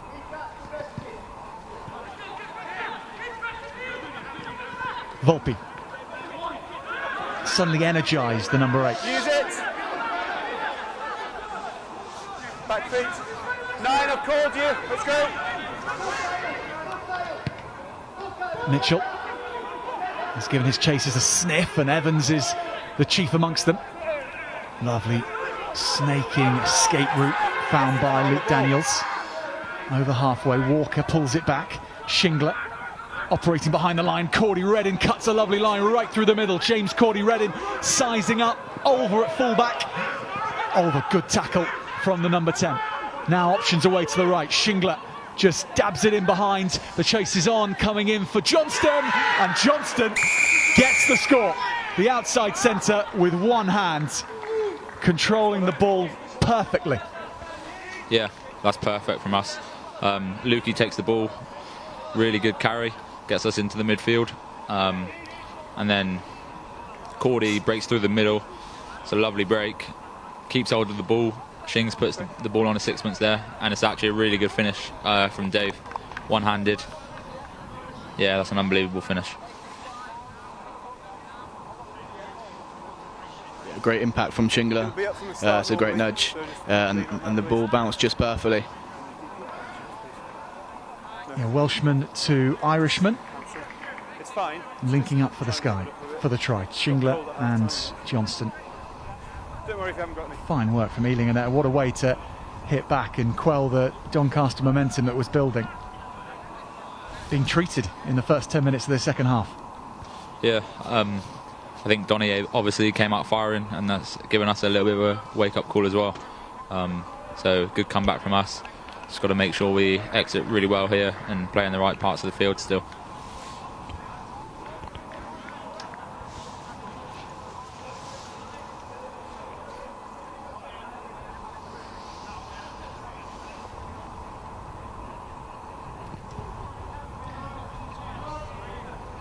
Stephen Schindler just pulls it across the post, so it'll stay at 5 points.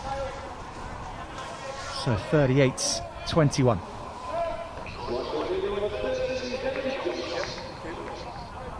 You all should be there, Chivs. Such a deftness from Stephen Schindler. But the finish was just a little bit special. Rain Smith looks to take control.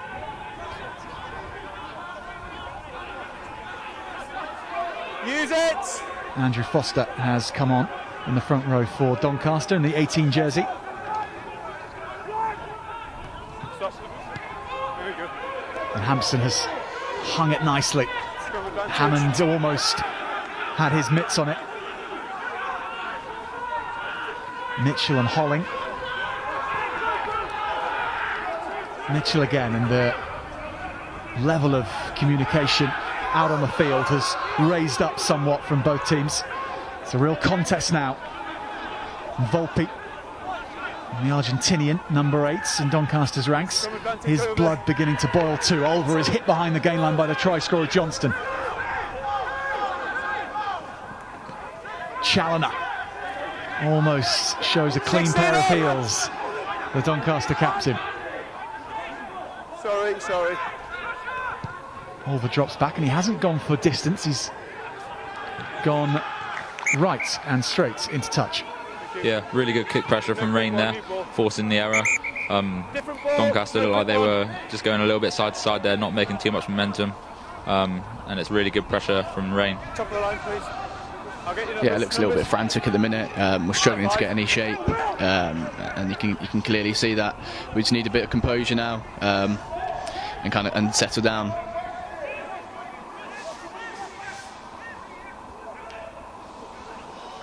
Backwards off Will Owens. Davis throwing into the line out now for Ealing. That's interesting. Hasn't quite gone to plan. Sam Olver with the invention. Just chipped ahead for Aaron Reid to chase. Has seen very little of the ball, Alan Reid, and now Ealing on the attack again in the shape of Cordy Reddin. Hampson. Davis.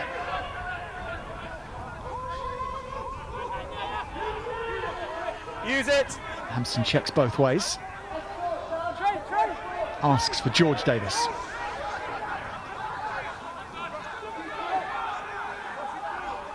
Use it. Ball is out. Ball is out. Hampson up for Bacon. But Rain Smith putting pressure on it. Does come back to Olver. And Carl Evans is again asked to run it up the line.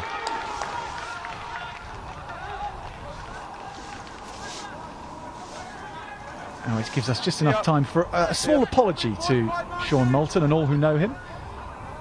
I identified him as Will Davis not so long ago. Throwing in, but Substitutions and time is off. it is the South African.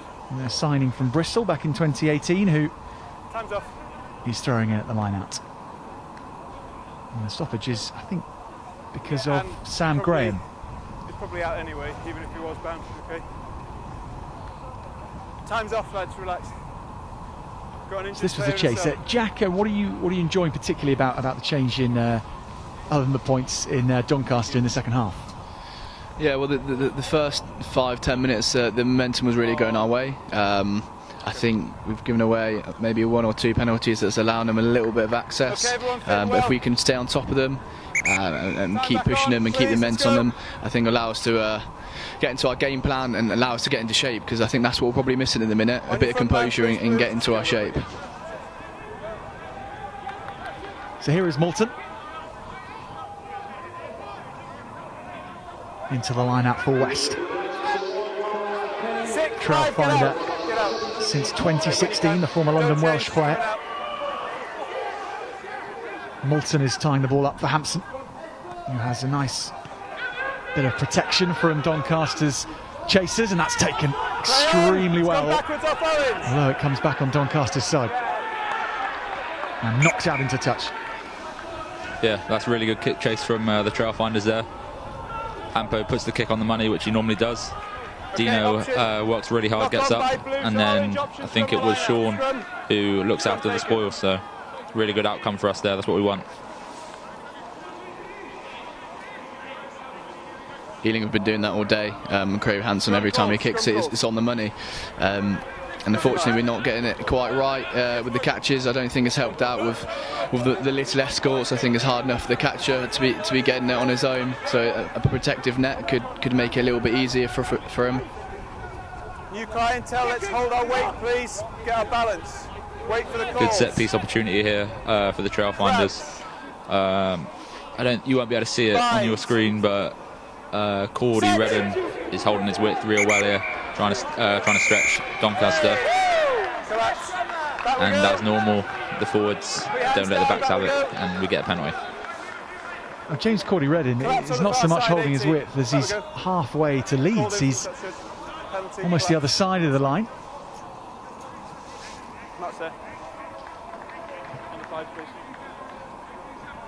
About half the pitch between him and his nearest teammate.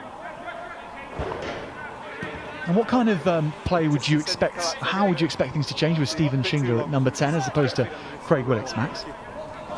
Not too much, to be honest. I think they're both obviously very quality players. and I think they would just almost slot into the system and run our shape really well.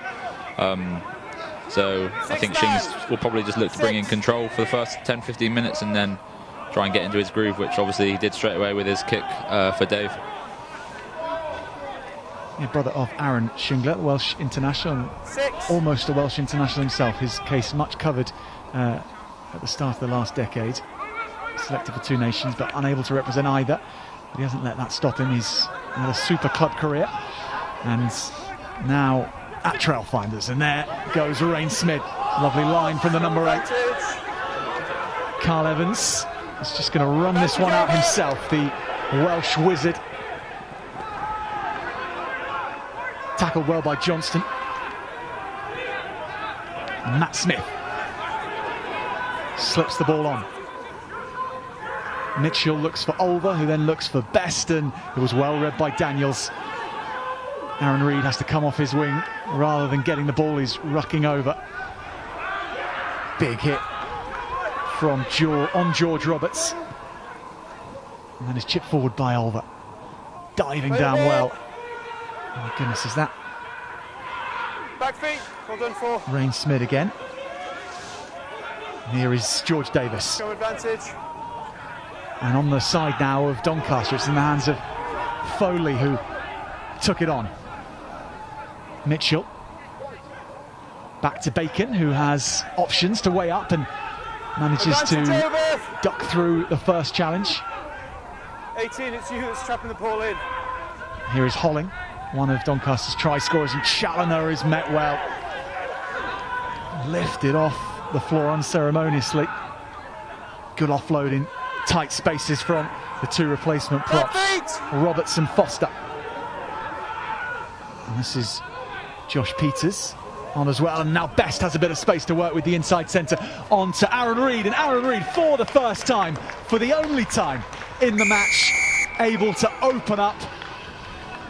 And of his 2 seconds of input into the match, he has 5 points. He has been waiting for that ball to come. And now he can smile. The Sale Sharks loan signing finally showing his pace and getting the bonus point. Yeah, we just see it looks like a couple of people on the different page there trying to do 2 different things in defence. And it's a really good finish, to be fair to him. Yeah, we earned the right to go wide there. There's a couple of phases in field, and they sucked them in and allowed us to play around the corner, and the right pass was picked out for Reedy.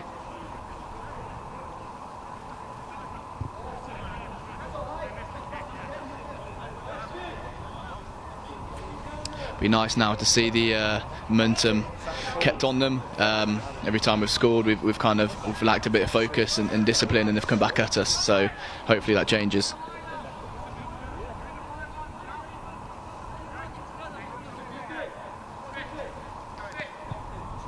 So Olver this time from way out on the left, clattering the uprights, so it'll stay. 38 points to 26. And that gap closing. 12 points now between the 2 teams. 23 minutes to play this. Just good hands.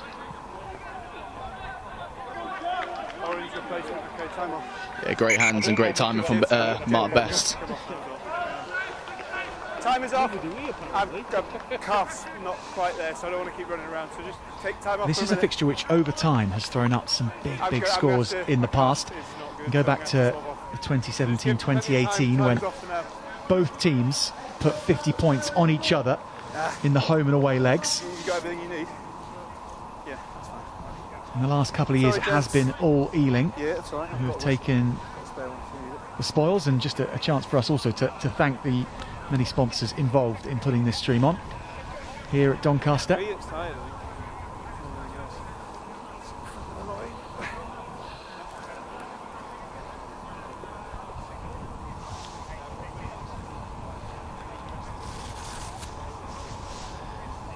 And plenty more of Trailfinders Challenge Cup action to come as well, because next weekend it is the return of the Saracens Ealing fixture. This time it'll be at the StoneX Stadium. Saracens is home, and if that is something you're looking to follow, then you can very much do that by signing up on Saracens' website, saracens.com, and you can watch the next stage of the Trailfinders Challenge Cup. Doncaster will be down at the StoneX as well the week after, before they round things off themselves at Vallis Way.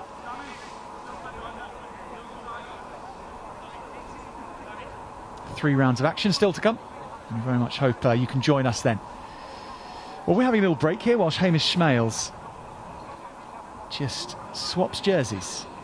Hamish Schmales, our referee, on the left. And this is something we don't see all that often, is it? A change in referee? No, it looks like he hasn't been putting his work in pre-season. He needs a little rest on the sideline now. We'll just give them dignity as they change their shirts and show a few highlights.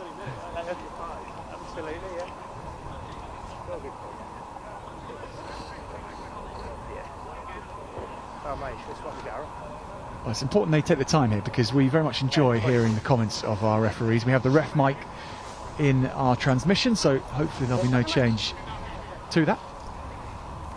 Hamish Schmales, in other regards, in non-refereeing matters, has been very good value, hasn't he? An extra commentator out there on the field for us. Yeah, he seems to be getting on well with both teams.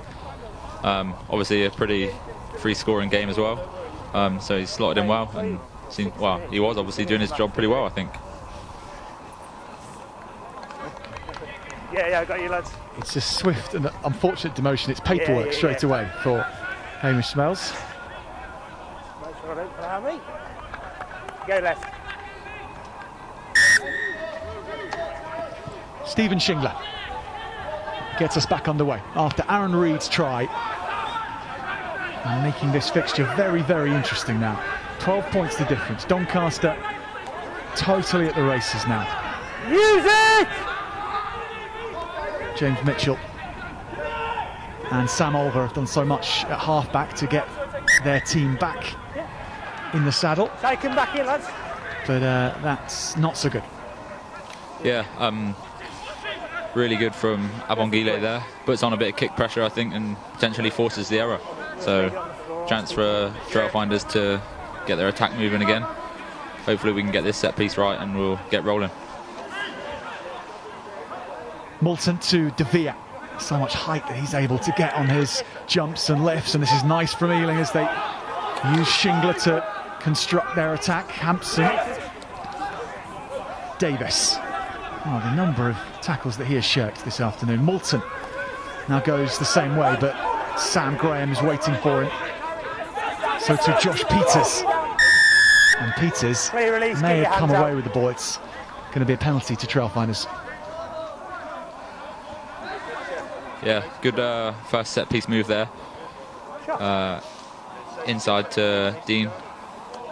Looks like Shings is going to take the points here, slow the game down a bit and just try and take a bit more control. Unfortunately, the discipline's killing us again. I think it was Mark Best that gave away the penalty for not rolling away. I'm not sure.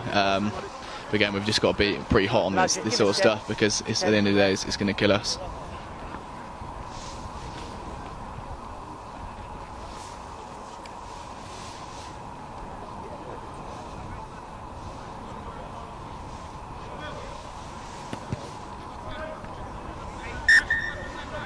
Stephen Schindler, comfortable from the penalty. At 9, you're being replaced.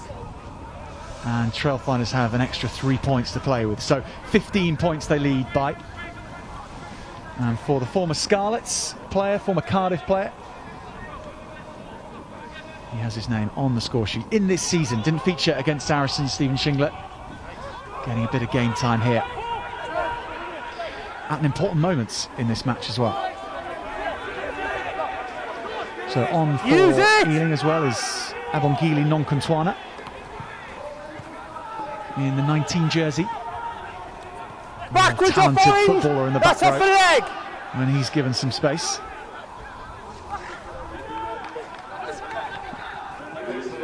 Daniels just snakes this out to Cordy Redden, and Cordy Redden goes in behind Reed. Olver's having to cover, and he does. On to Holling in the fullback position, takes on Nonkontwana. How you go? Blue numbers away to the left. And Doncaster have shown they're willing to run from here.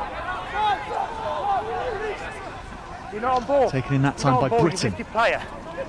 Volpe is clobbered. Sean Moulton is seemingly trying to play the ball without being on his feet. Sam Olver puts this on Dean Hammond. And a good chase is good from Kyle Evans. It's a great tackle from Kyle there. Moncontoana. Use it! No, back you go. Someone who arrived at Ealing from the Cheetahs in South Africa. He has Pro 14 experience with them.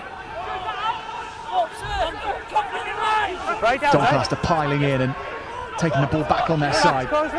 Savvy stealing from Doncaster. Peters goes. Still playing scrum advantage. Gus Waugh. Scrum advantage over. Over again. Best, and Reed is lurking once more. Building nicely. Doncaster. David Johnston doing some good work in defence. Waugh. New man on at scrum half. Best. A little bit of space opening up here for Doncaster Knights. Dougie Flockhart's fitness testing coming to the fore now. Bacon is taken behind the game line by Moulton. Good take after a difficult pass from Gus Waugh. It was John Kelly. There you go. Oh, Guy Thompson doing everything to frustrate but give away a penalty. Turned on the floor. Trailfinders just living on the edge there. Yeah, it's great pressure from Doncaster, kind of taking their medicine, and the big boys are hitting it up, and sometimes that's just what you've got to do to get us back into shape. So fair play to the big lads, have really fronted up there. Yeah, just from Trailfinders' point of view in defence, we've just got to do something to stop the momentum there, break the chain a little bit. Doncaster are carrying hard and gaining momentum fairly easy, and then ultimately that cost us the penalty and gives Doncaster a chance now to kick into the corner and put us under a bit of pressure. 9. The one time Doncaster put together a rolling maul, it was devastating. They split apart Ealing Trailfinders from a similar position. Volpe and Peters and got to see the wrap. Andrew Foster. 9, wait then. John Kelly as well. Very different cast list now. And that's gone over, and Moncontoana gratefully swallows it up. Jack Spittle next to me, audibly exasperated by that. Yeah, it's a shame. We always say if we're getting our 22, we want to come away with points. And against a team like Ealing, you can't let up on that. Exciting introduction as well from Ealing Trailfinders. Jordan Burns is on. Someone who can light up a match of rugby from the base of the scrum. 10 and 13, lads. Okay, you're being replaced. Craig Hampson's had a very strong game at scrum half as well, but it's a nice balance there with Burns and Hampson at scrum half, Max. You're being replaced as well. To be fair, if you've seen Jordan play for the last couple of years, he brings something very different to most nines in the league. He's absolutely electric, and he runs very good support lines. He gets on the end of a lot of tries, and he's an unbelievable finisher. So he's a great guy to have coming off the bench. He can really open up a game and grab you tries when you need them. So hopefully we can see a bit of that today. Time's off. You'll have chance to sort it out once I give you numbers. So Doncaster as well.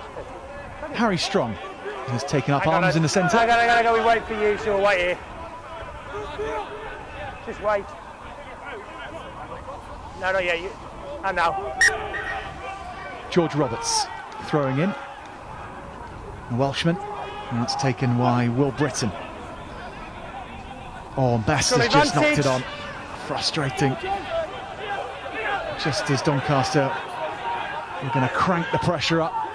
And now facing Ealing, looking to break out.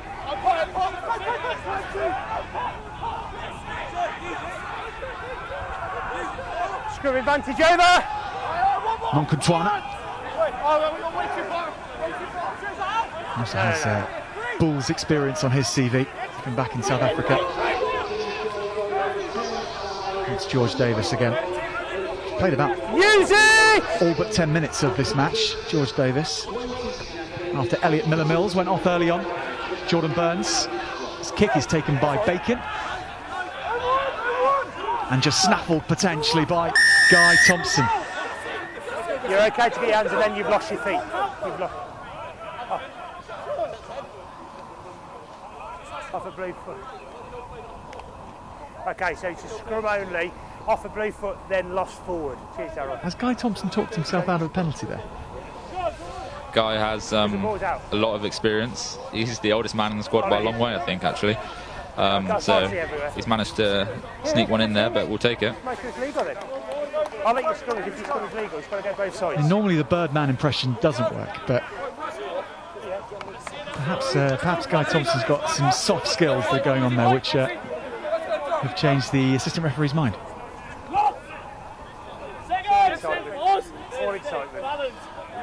Real National League success for Guy Thompson in his career. Didn't play in the Premiership until he was 25. Came through at Richmond and then Jersey.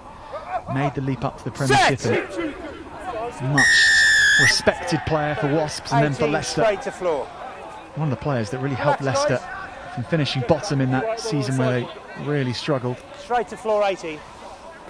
There's two friends going at it there. Josh Peters, obviously on loan from Ealing Trailfinders to Doncaster, so George just letting him know I think he's got one up on him there.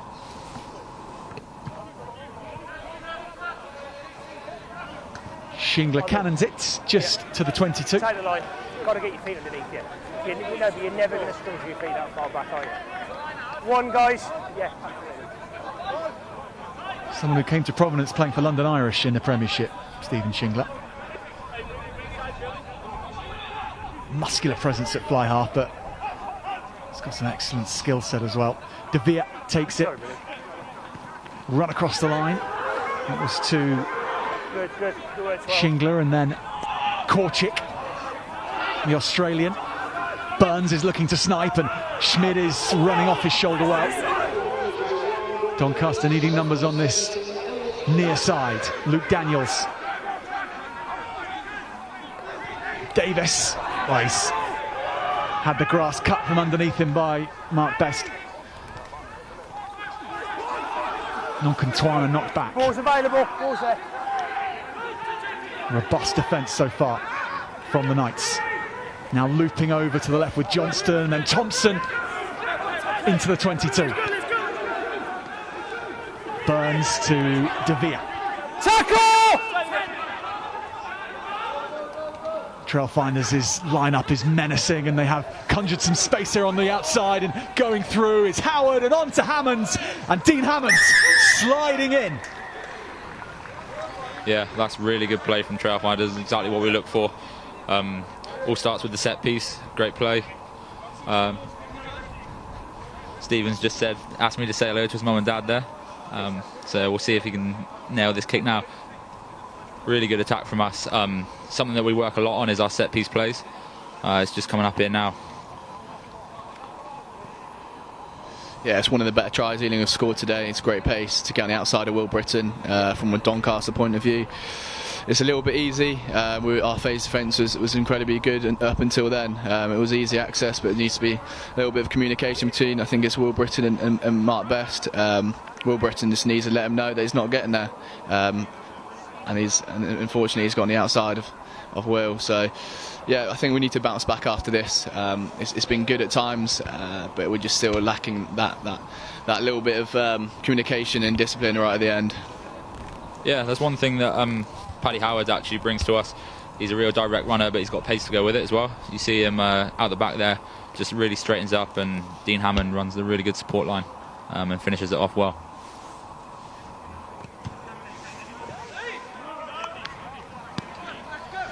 Schindler won't convert, but Max, perhaps talk us through the communication you have with Stephen to say hello to his parents. Yeah, he just looked up and asked me to say hello to his mum and dad there. It's interesting that, but we've given him a shout out now, so he'll be pleased. Very nice to hear.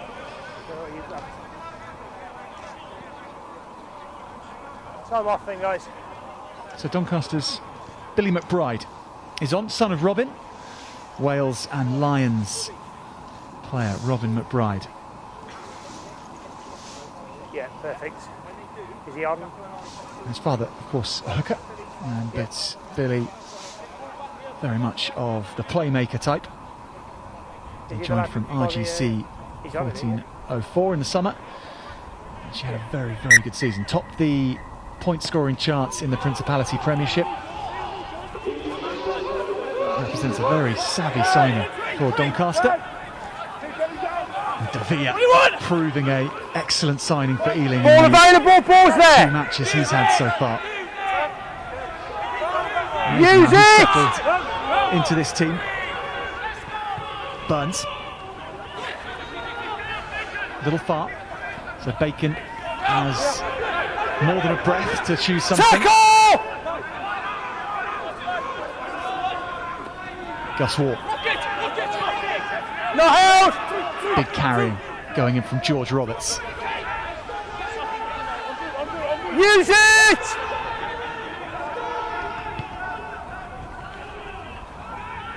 War to his opposite man on the field, Burns. And those bright yellow boots escape the flying clutches of Doncaster. Arrive up, Orange! Tackle move! Entry, away you go.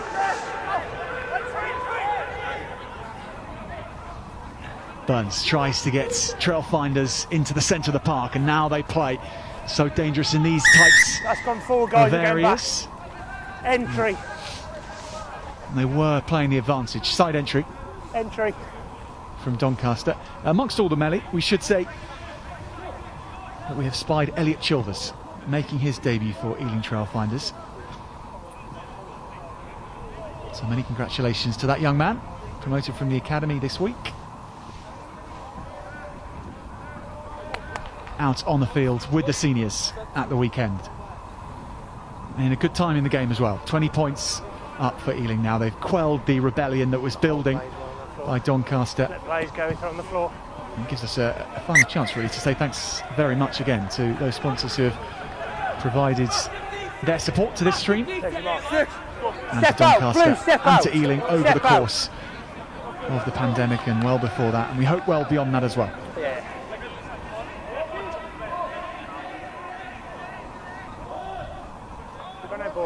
7 tries to Ealing's name in the fixture. If they want to pass them a dry ball, they'll speed the game up, won't it? On the back foot at times in the second half, they're now knocking on the door of 50 points. Korchik has dropped it. Backwards initially, then forward. And the good news for Doncaster, of course, Jack, they already have that bonus point in the bag, and who knows how these things roll at the end of the day, but could be very helpful when the numbers are done at the end. Yeah, massively. There's a lot we can take from this game. It's been 10 months without a game, so and Ealing have had 4 or 5 games. So there's a lot we can take from this, and we're going to be extremely happy with the bonus point. Saying that, there's a lot we can improve on. That's a good thing. There's a lot we can take out of this game in going into our second game in a few weeks' time.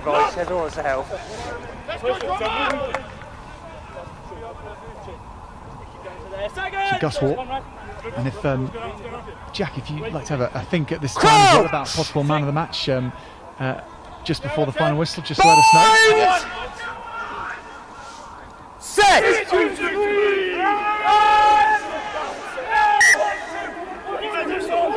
Perhaps time for Doncaster to finish with a 5th.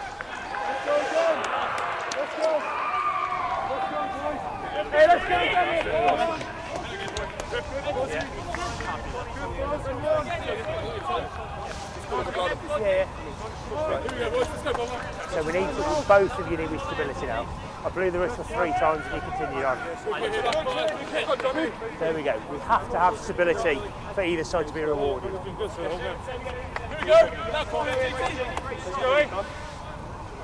So both sides wait for me. It's going to be slow, so let's wait. Really good position this for Doncaster. Wide open side. We're in space. Best and Strong lining up in the centres. Billy Mcbride behind the scrum. Yeah, this is a sort of set piece that backs like got a little bit of a short side there that Trailfinders need to defend. So you can't see it, but Doncaster have got 2 guys directly behind the scrum just to open up both sides to attack. and give the Trailfinders just something to think about.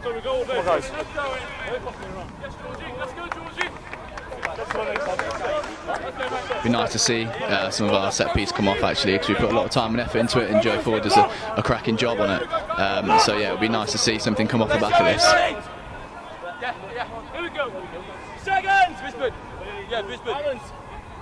Such a eye-opening, eye-catching signing, really, Joe Ford as attack coach for Doncaster. One of the full fan brains trust. And penalty here. In straight down. Interesting to hear how happy he is to be retired at 30, but moving into coaching and starting that phase in his career. Fly half for Leeds and Leicester for many years.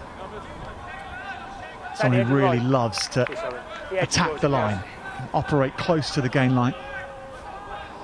How many guys?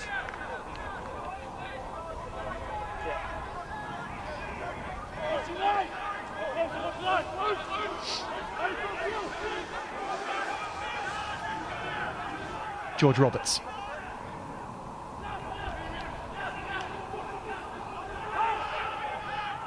Davies is the man, and he climbs high. War into the midfield. Sam Graham trucks it up. Super game that Sam Graham has had on the open side for Doncaster. War looks to go quickly. It's to the ground. Where are we, chappies? War may go quickly here. Marching Offside. steadily up the field, Doncaster. Marks to drop 10. Backs offside. If they could get a fifth try, it would represent On the step, a very good going. It'll be a fourth try of this half, no less. War and Mcbride. Now the decision makers at 9 and 10.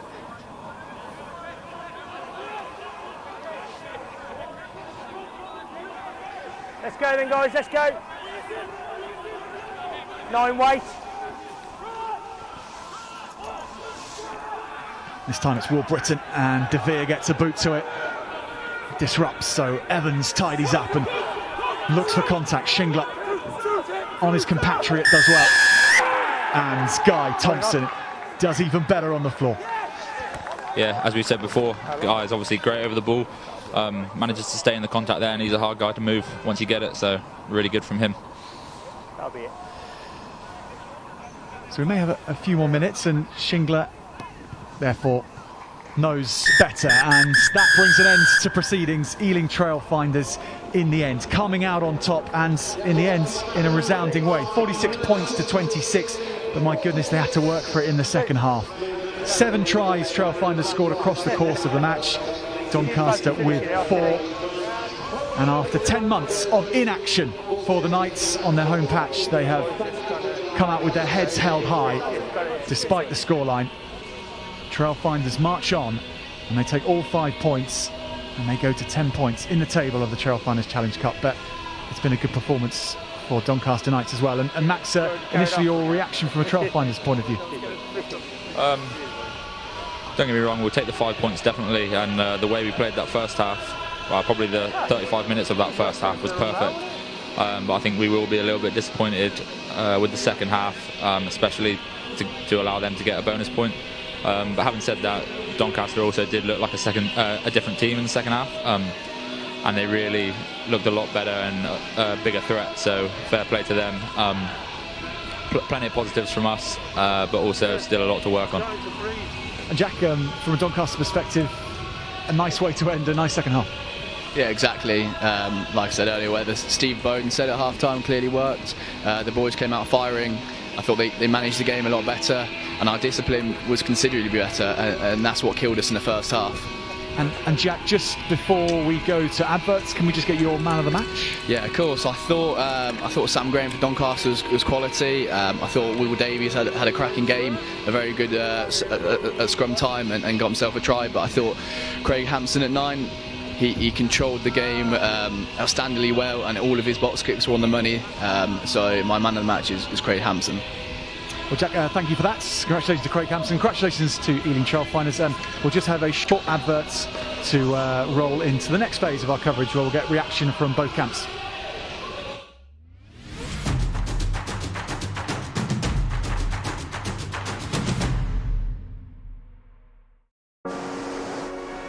Find your escape.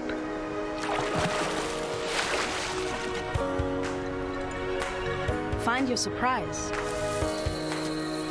Find your adventure. Find your exotic. Find your freedom. Find your wild side. Find yourself.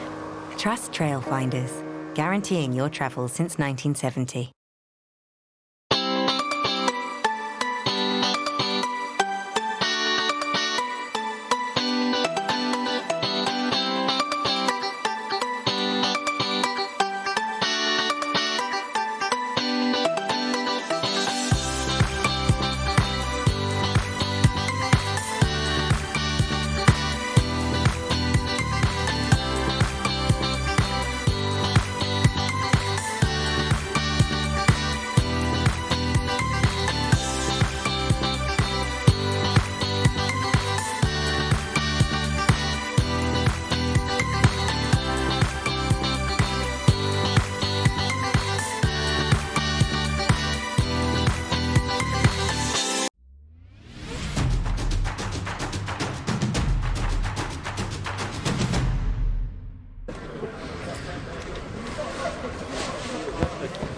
Well, welcome back, and we'll catch up with the reaction post-match, but we'll just firstly remind ourselves of how that second half played out with some of the highlights and some of the great tries that were scored.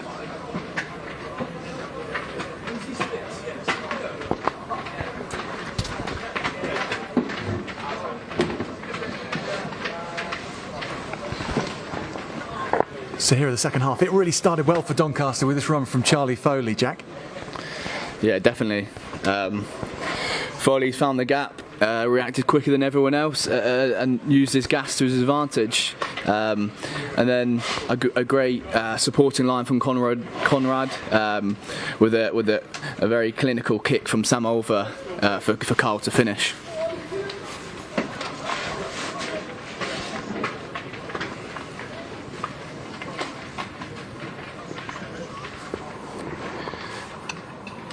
And this, of course, the next one, Will Holling with the score in the end. Yeah, I thought Will had a great game. It's nice to get a set-piece try, seeing as Ealing were dominating it for the majority of the game. It's very clinical, getting in their half and managing to bully them. We'll take a lot from that. So fair play to Will Holling. And this was 2 tries in about 3 minutes. This was the clincher. 14 points scored, Sam Olver knocking both conversions over. Yeah, not the way we would like to defend that, really. We normally pride ourselves on set piece and forward standing up and working hard. A little bit too easy there for us.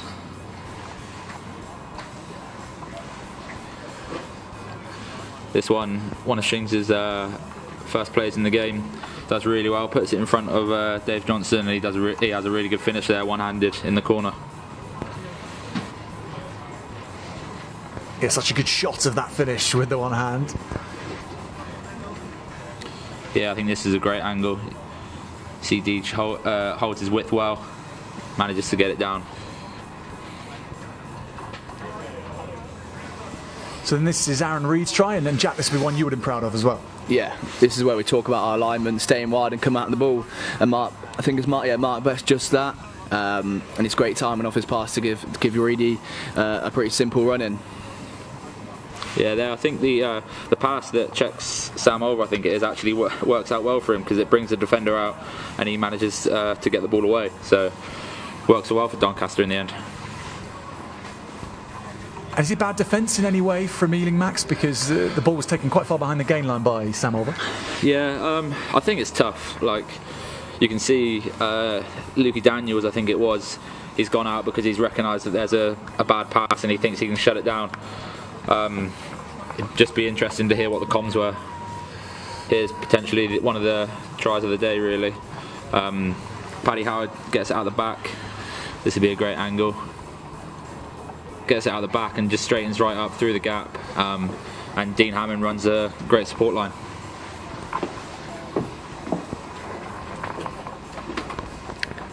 Yeah, it's a little bit of indecision from 2 of the Doncaster lads, but that's a quick fix. That's just a communication error that we can work on next week. So thanks, boys. We've had to come around one side of the table. We'll bring you back this way, keeping our distance socially if we can. But it's been very good fun having you along, guys. Thanks a lot. What will be, you think, the things that you'll take back on Monday that will be the really positive things for both sides? And Jack, we'll start with you on that one. I think our physicality, our phase defence today was great. I think Sam Graham, actually the majority of our back row really stood up. I think we can take a lot from that.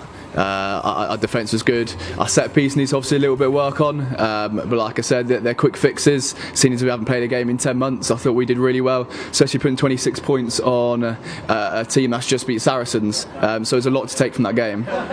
Moving on to Saracens, Max, what do you think the side will be trying to tidy up before that match at the Stonex in a week's time?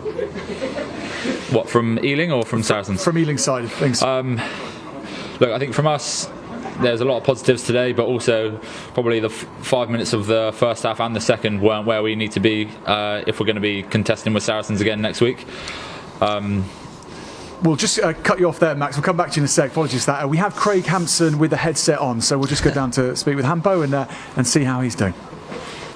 Craig, can you hear me? Yeah. Oh, okay. How are you doing? How was that from your perspective, and how satisfying was it to run up a few tries as well? There's some glimpses of some really good stuff in there. I thought we exited fairly well, but we probably didn't get back the balls that we did last week against Saracens. We kind of spoiled them a bit, then probably weren't good enough on the scraps. That's kind of big area for us, and if we win those scraps, we kind of win the territory battle. There were some really good plays for us there. There were a few individual very good efforts. Cords had a really nice finish in the corner. DJ from the crossfield kick up here as well. Some really nice touches. Set piece was obviously very good again. The maul was good, and our scrum was. I think we got a lot of scrum pens today, so that was really positive for us. How different was the approach today when coming up to playing Doncaster versus playing against Saracens 2 weeks ago? I think our approach for our game plan was pretty similar. We still wanted to play territory, we still wanted to play in the right areas of the pitch, but we just thought we'd maybe have a little bit more of a go around the halfway line first up, and then go to our kick up battle if we didn't win the gain line. We spoke a lot about winning the gain line and trying to play on the front foot, but I'm not sure we kind of got that. We were pretty static in our carries, and we weren't getting that physical dominance that we wanted. We were letting them have a lot of two-man shots, which we were trying not to get, so that means we had to resort to our kick game a little bit earlier than we probably wanted to. So Hampo, many thanks for your thoughts on the game. Can you perhaps make my co-commentator blush? Max Badilli, you were very complimentary about what he's brought to the club last 2 weeks ago. Would you mind repeating that, and how much you looking forward to having him back on the pitch? Yeah, he's doing really well around the club. Obviously he's been injured recently, but when he was in training before, he had a lot from some of the stuff that he's been around at Exeter, culture-wise and playing-wise, some of different philosophies that some of the other lads haven't necessarily heard before. And he's an alright lad as well, so he's fitted in well. Well, there we go. Hampo, thanks a lot for your time. Enjoy the showers. Cheers, lads. So Craig Hampson talking to us there, and then coming in next, Jack Spittle. We'll just a quick question for yourself. Craig Hampson from 9, controlled performance, wasn't it? Yeah, massively. He's an experienced member of the Ealing squad, and you can see that straight away. His kicking game was on point today. Allowed Cordy Redding, who's exceptional in the air, to get the ball back. They exited really well, like he's just said, and sometimes that could be the difference in games. Well, we got Sam Graham from your camp now to come and speak to us. And Sam, I think you can hear me. Well played today. Really strong performance from the back row. Jack Spittle was full of praise for the application you brought to things. What's your reflection on the match as a whole? I think for a first hit out, we've got to remember it's been a year for most of these boys. It's a tough one to come up against a hard Ealing side who are on a high. But I think we were our own worst enemies, and I think because it's been a year and a lot of boys are very excited, we've got a bit of ill discipline. I think that sort of gave Ealing a platform into our game. We knew what was coming. We spoke about it all week, and I think just top 2 inches sort of let us down a bit. But the boys are willing, they're hungry, and I think it's a really good platform for us to sort of build from here. Reading into that first half, an underperformance, how much of a performance was that second half? Was that a true reflection of where Doncaster are at the moment, or was there also an element of the ball bouncing your way at all in that second half? I think you look back at the half run about that. I needed to punch, but unfortunately, we got a boy, we got our first. That's great. It's after that, I'm back into the game. but definitely that first 10 minutes of that second half was awesome. You know, that's exactly what we wanted to do: keep the ball, go through the phases, and we'll get the opportunity. We'll take the shots when we come, but we just need to make a few more of them. And Sam, a final question from us up here. From a personal perspective, how good was it to have 80 minutes again? Unbelievable. I mean, to be honest, I feel the best I've ever felt, and really enjoy my time up here, and just have a bit of faith put into me by the coaching team and the players around.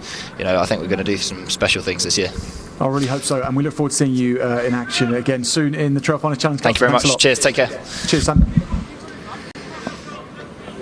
So Sam Graham and Craig Hampson, both two fine performances, and what we're going to pick up on again, Max, just with yourself and the rest of the competition, really. What would constitute success for Ealing Trailfinders? Winning the competition, of course, but is there a higher aim here over the course of the next 3 games? Yeah, I mean, firstly, obviously we want to win the competition. We've put ourselves in a good position to do that. But also I think we need to be in the best place we can be going into that first championship game. Obviously fingers crossed that's going to be the 6th of March, but if we can get all our boys up and running, everyone fit and raring to go, there's going to be competition for places, which will mean we can kick on and hopefully do really well in that championship season.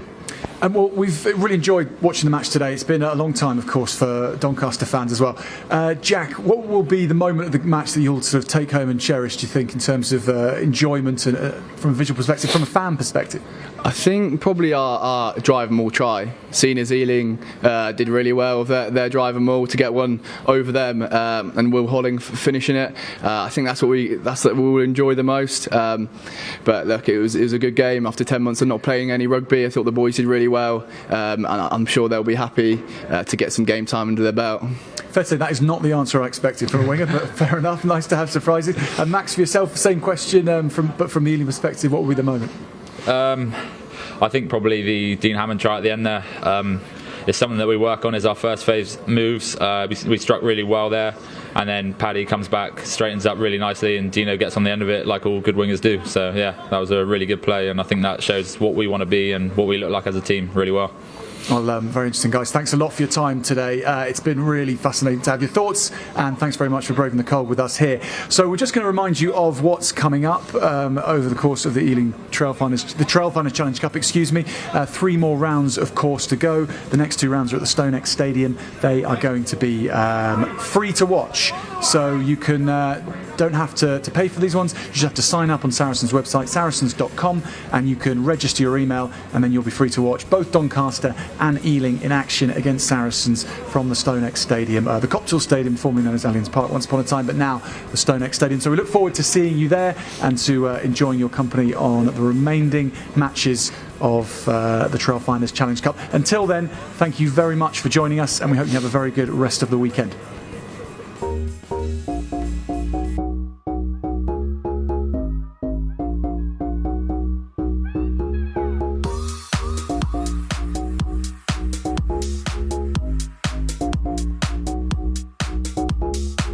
Whiteley dabs it onto the toe and goes round the outside. Tom Whiteley, brilliant.